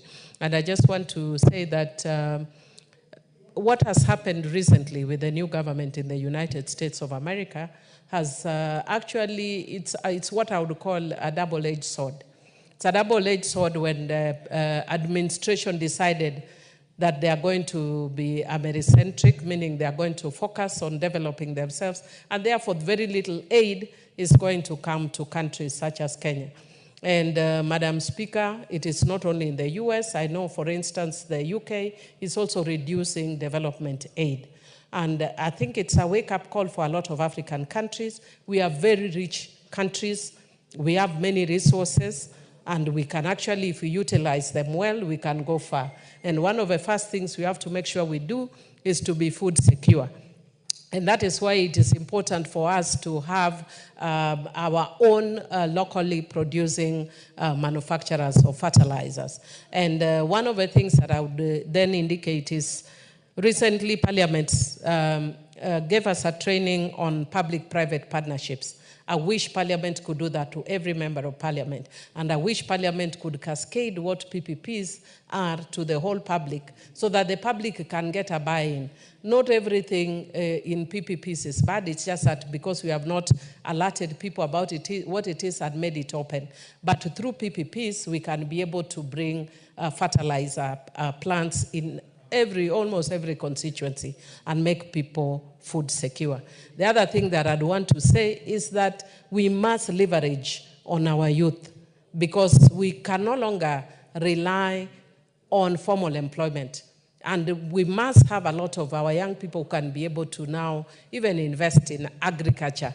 And we must adapt that and have rethinking of in our youth, so that many more can also get into areas like agriculture. And I like practicing what I say. My nephew, who I've supported very strongly, has just graduated with a degree in agriculture and is becoming a farmer. And I think this is the way to go. But as a government, we need to incubate them, help them, support them, give finances to support. But we can only do that if we stop pilferage and corruption. And I know that my good friend and colleague would not want us to talk about it. But even when we are in the broad-based government, what is wrong is wrong. And we know what is bedeviling the country. And the moment we own up to what is wrong and we're bedeviling the country is when we can sort out the issues. Are we struggling with corruption? Yes, we are. We must acknowledge and we must deal with them. And we must, at every angle, right from the presidency to the lowest level, we must deal with corruption, because then there would be money available, even for free primary education, even for fertilizer. With those few remarks, I do support. Thank you. Thank you very much, Minority Whip. The Honorable Karoli Omondi, member for Suba North. Suba South. Member for Suba South. Thank you very much, Madam Speaker. I'll also try and be very brief. Madam Speaker, I rise to support this motion by Honorable Atandi, where he's calling that this House resolves that the national government, through the Ministry of Agriculture, promotes local fertilizer manufacturing by investing in research. I just want to focus on the issue of research and why it is important for this particular motion. Madam Speaker, I believe we are talking about what we call modern synthetic fertilizer, manufacturing of modern synthetic fertilizer. 40% of the cost of fertilizer used in this country is actually cost that has nothing to do with the production of fertilizer. It is basically transportation and port handling charges. In other words, if we produced the synthetic fertilizer locally, we would almost half the cost of fertilizer in this country. And this is because of fertilizer comes in liquid, solid, and gaseous form. So it is very difficult to handle. But let me first tell a story so that we understand, two stories, and we understand where the problem is. In 1975, the Kenya government entered into a fertilizer manufacturing deal with a company, an American company called NREN, and they formed a parastatal called KENREN, Kenya Chemical and Fertilizer Manufacturing Company. That company then entered into a financing arrangement with two banks, a Belgian bank and an Austrian bank. And then they procured two entities, Copé Lavalin of Belgium and another company, Voest Alpine of Austria, to supply manufacturing equipment. The value of that transaction was 350 million Kenya shillings at that time. Interest rate was 8.5%. 3 years later, no equipment had been supplied. And the company, Kenren, went into receivership. But the Kenya government had guaranteed that particular loan. We ended up paying about 5.1 billion without any fertilizer manufacturing plant being installed. In 2015, again another story, in 2015, two Japanese companies were invited by the Kenya government, Toyota Tsusho and Marubeni, very large Japanese corporations. And Toyota Tsusho was contracted to build a 135 billion fertilizer manufacturing plant in Eldoret. Again, it is not working. That is the second bad experience. In fact, in the case of the earlier one of Kenren, when the company went into receivership, the government went to court in London, and the court ruled that Kenya had been a victim of deceit. But the suppliers went to appeal in Cyprus and got a judgment against the Republic of Kenya. So we ended up paying 5.1 billion for a factory that did not exist. If we are to do any research, we should ask ourselves, how come on two occasions, 1975 and 2015, attempts to establish a fertilizer manufacturing company in Kenya have failed? We all know that fertilizer is manufactured from urea oil. Kenya doesn't have commercial quantities of oil. Phosphates, potassium, and potash. I think the only complement that we have is nitrogen. So when we are talking about manufacturing of fertilizer, I think it is important that we understand what we should be focusing on is what is called blending or granulation. In other words, importing pre-manufactured fertilizer and then blending it to create products that meet local conditions. Like the Toyota Tsusho factory was supposed to produce NPK, DAP, and CAN, all blended. But that is not the case. So I think I support this effort by Honorable Atandi, but let us do more research. Why is it that all previous attempts to establish a fertilizer manufacturing plant in Kenya by private sector or in joint partnership with the government, like in the case of Kenren, have come to a naught? I think there's a lot of work we need to do here. You know, Kenya has the advantage of geography. We are extending the SGR all the way to the border with Malaba, with Uganda. We could, again, supply almost the entire east and central seaboard out of fertilizer, either blended in Kenya or granulated in Kenya. Or when we have enough of the raw material, we go into the production of the real manufacture, the real fertilizer.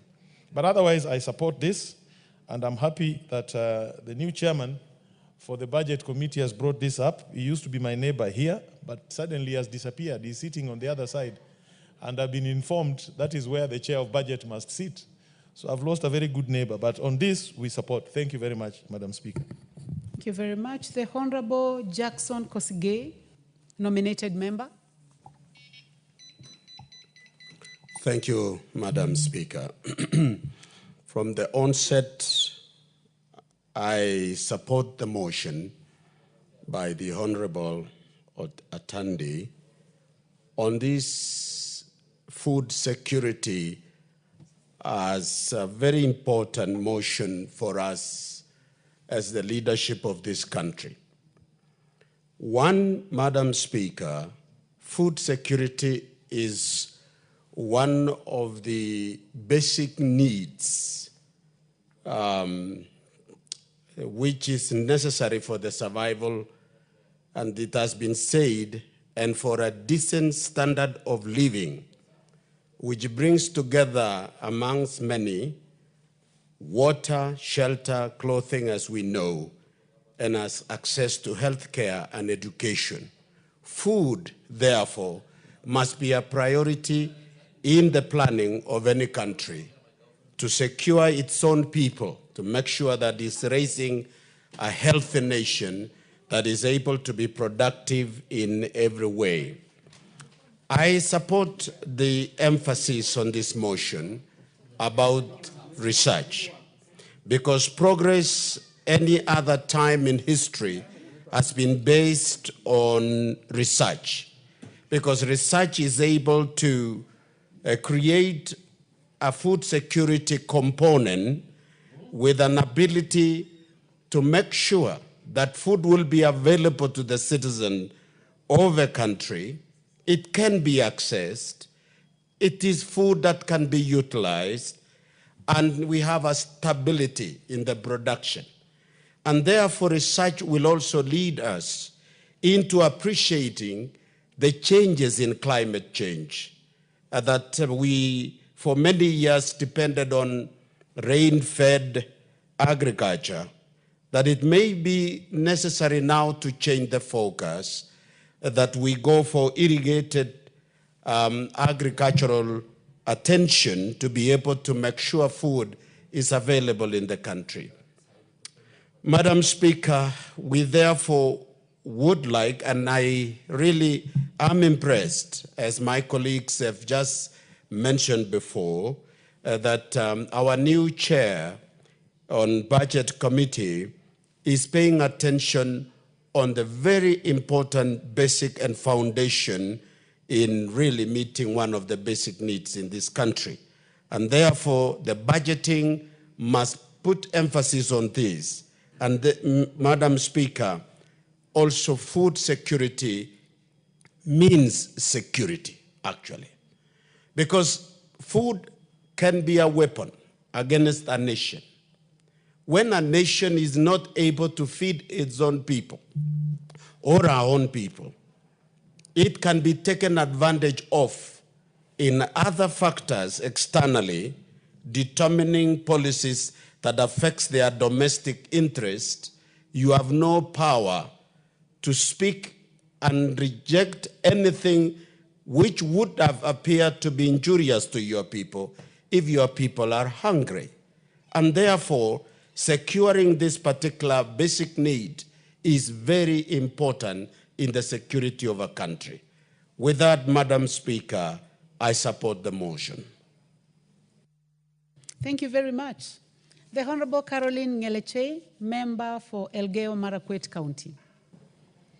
Thank you, Honorable Speaker, for giving me this opportunity to contribute on the motion by Honorable Atandi on the promotion of local fertilizer manufacturing industries. And first of all, allow me to congratulate Honorable Atandi, since I think I've never had an opportunity to meet him since he became the chair of budget, and I've been looking for him in where he normally sits. And I'm also informed, just like Karoli Omondi, that he has now shifted to the government side and will be sitting where the former chair of budget used to sit. So, Honorable Atandi, congratulations in advance. And I can actually see somehow your expertise in this. So, Madam Speaker, allow me also to support him by saying that as much as Honorable MP for Suba North has given a different dimension, that we need to know what it takes to be a manufacturer of fertilizers. At times, Madam Speaker, we might contribute, or we might also have feel that we need to manufacture fertilizer. But also I want to support Honorable Karoli Omondi in saying, what does it take to have the fertilizer? Because as I sit here, I know that we are not the manufacturers, or we are not the source of the key or the basic ingredients of fertilizer, manufacturing fertilizer, or unless we just blend or we granulate, as Honorable Karoli puts it. Nonetheless, it is a very important thing. If we can if we can give a chance, or we can go out on a limb to give a try, because we have had the agriculture is the backbone of our country in Kenya.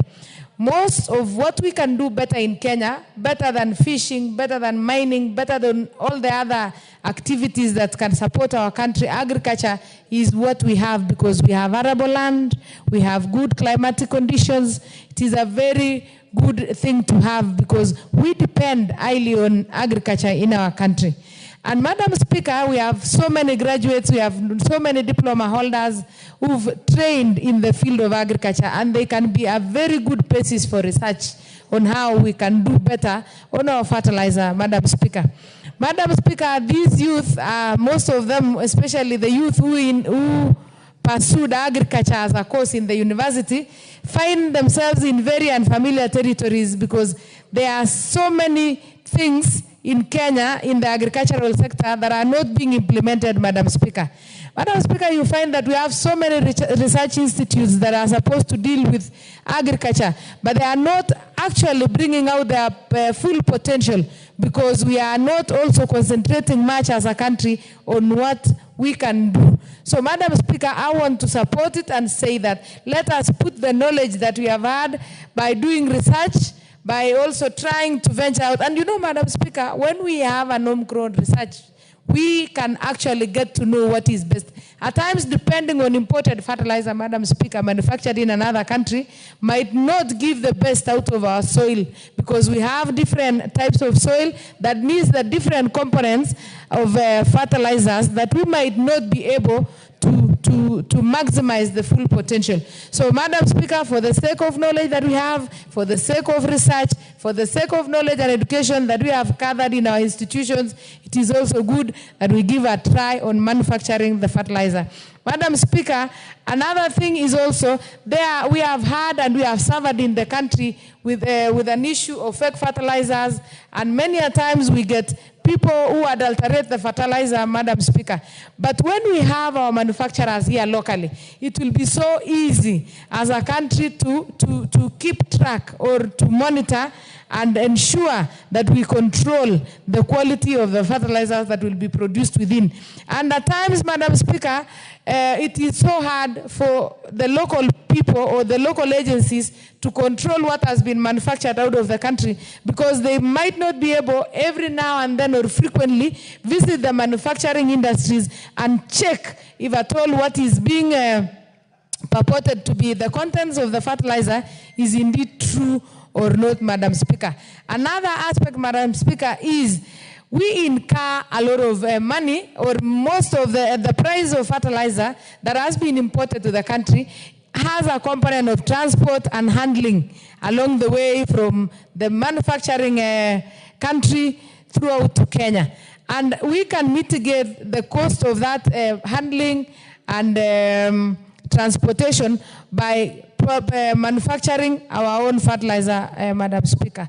And Madam Speaker, it is always good to consider that when we produce the fertilizers within, the farmers will be able to access and get it as they want. Like for instance, right now, farmers in the North Rift are planting, and they are depending on what the government is supplying, so the subsidized fertilizer.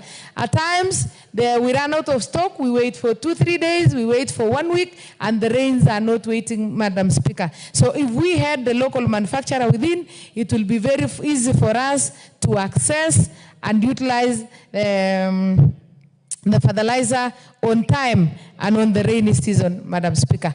Also to add on that, Madam Speaker, is also we have the short crops along in between the long rains that we at times we wish to maybe plant beans in between the duration of maize, but you find that the government only supplies when there is need and when there is when it is time for every person to plant. So, Madam Speaker, accessing the fertilizer through the local manufacturer will ensure that we are oversupplied or we have supply of fertilizer every time we need to have it, Madam Speaker. And I want to support the motion and encourage the Ministry of Agriculture to give a try because, Madam Speaker, we always cry on food security, and it is a shame that we don't face food shortage in the country because of maybe natural issues like rainfall or rainfall, or maybe the type of soil that we have, but because the farmers don't get the right inputs on time, the fertilizer, the seedlings, and we can manufacture our fertilizer just the way we did the seeds last year. The previous year, Madam Speaker, the farmers had a lot of challenge with the issue of seeds. But this year, we have an oversupply of seeds. But then because the farmers are well prepared, because they knew that the fertilizer is subsidized, we find that our stores that are supposed to supply fertilizer is running out of stock every now and then. So I think it is a good thing to venture in.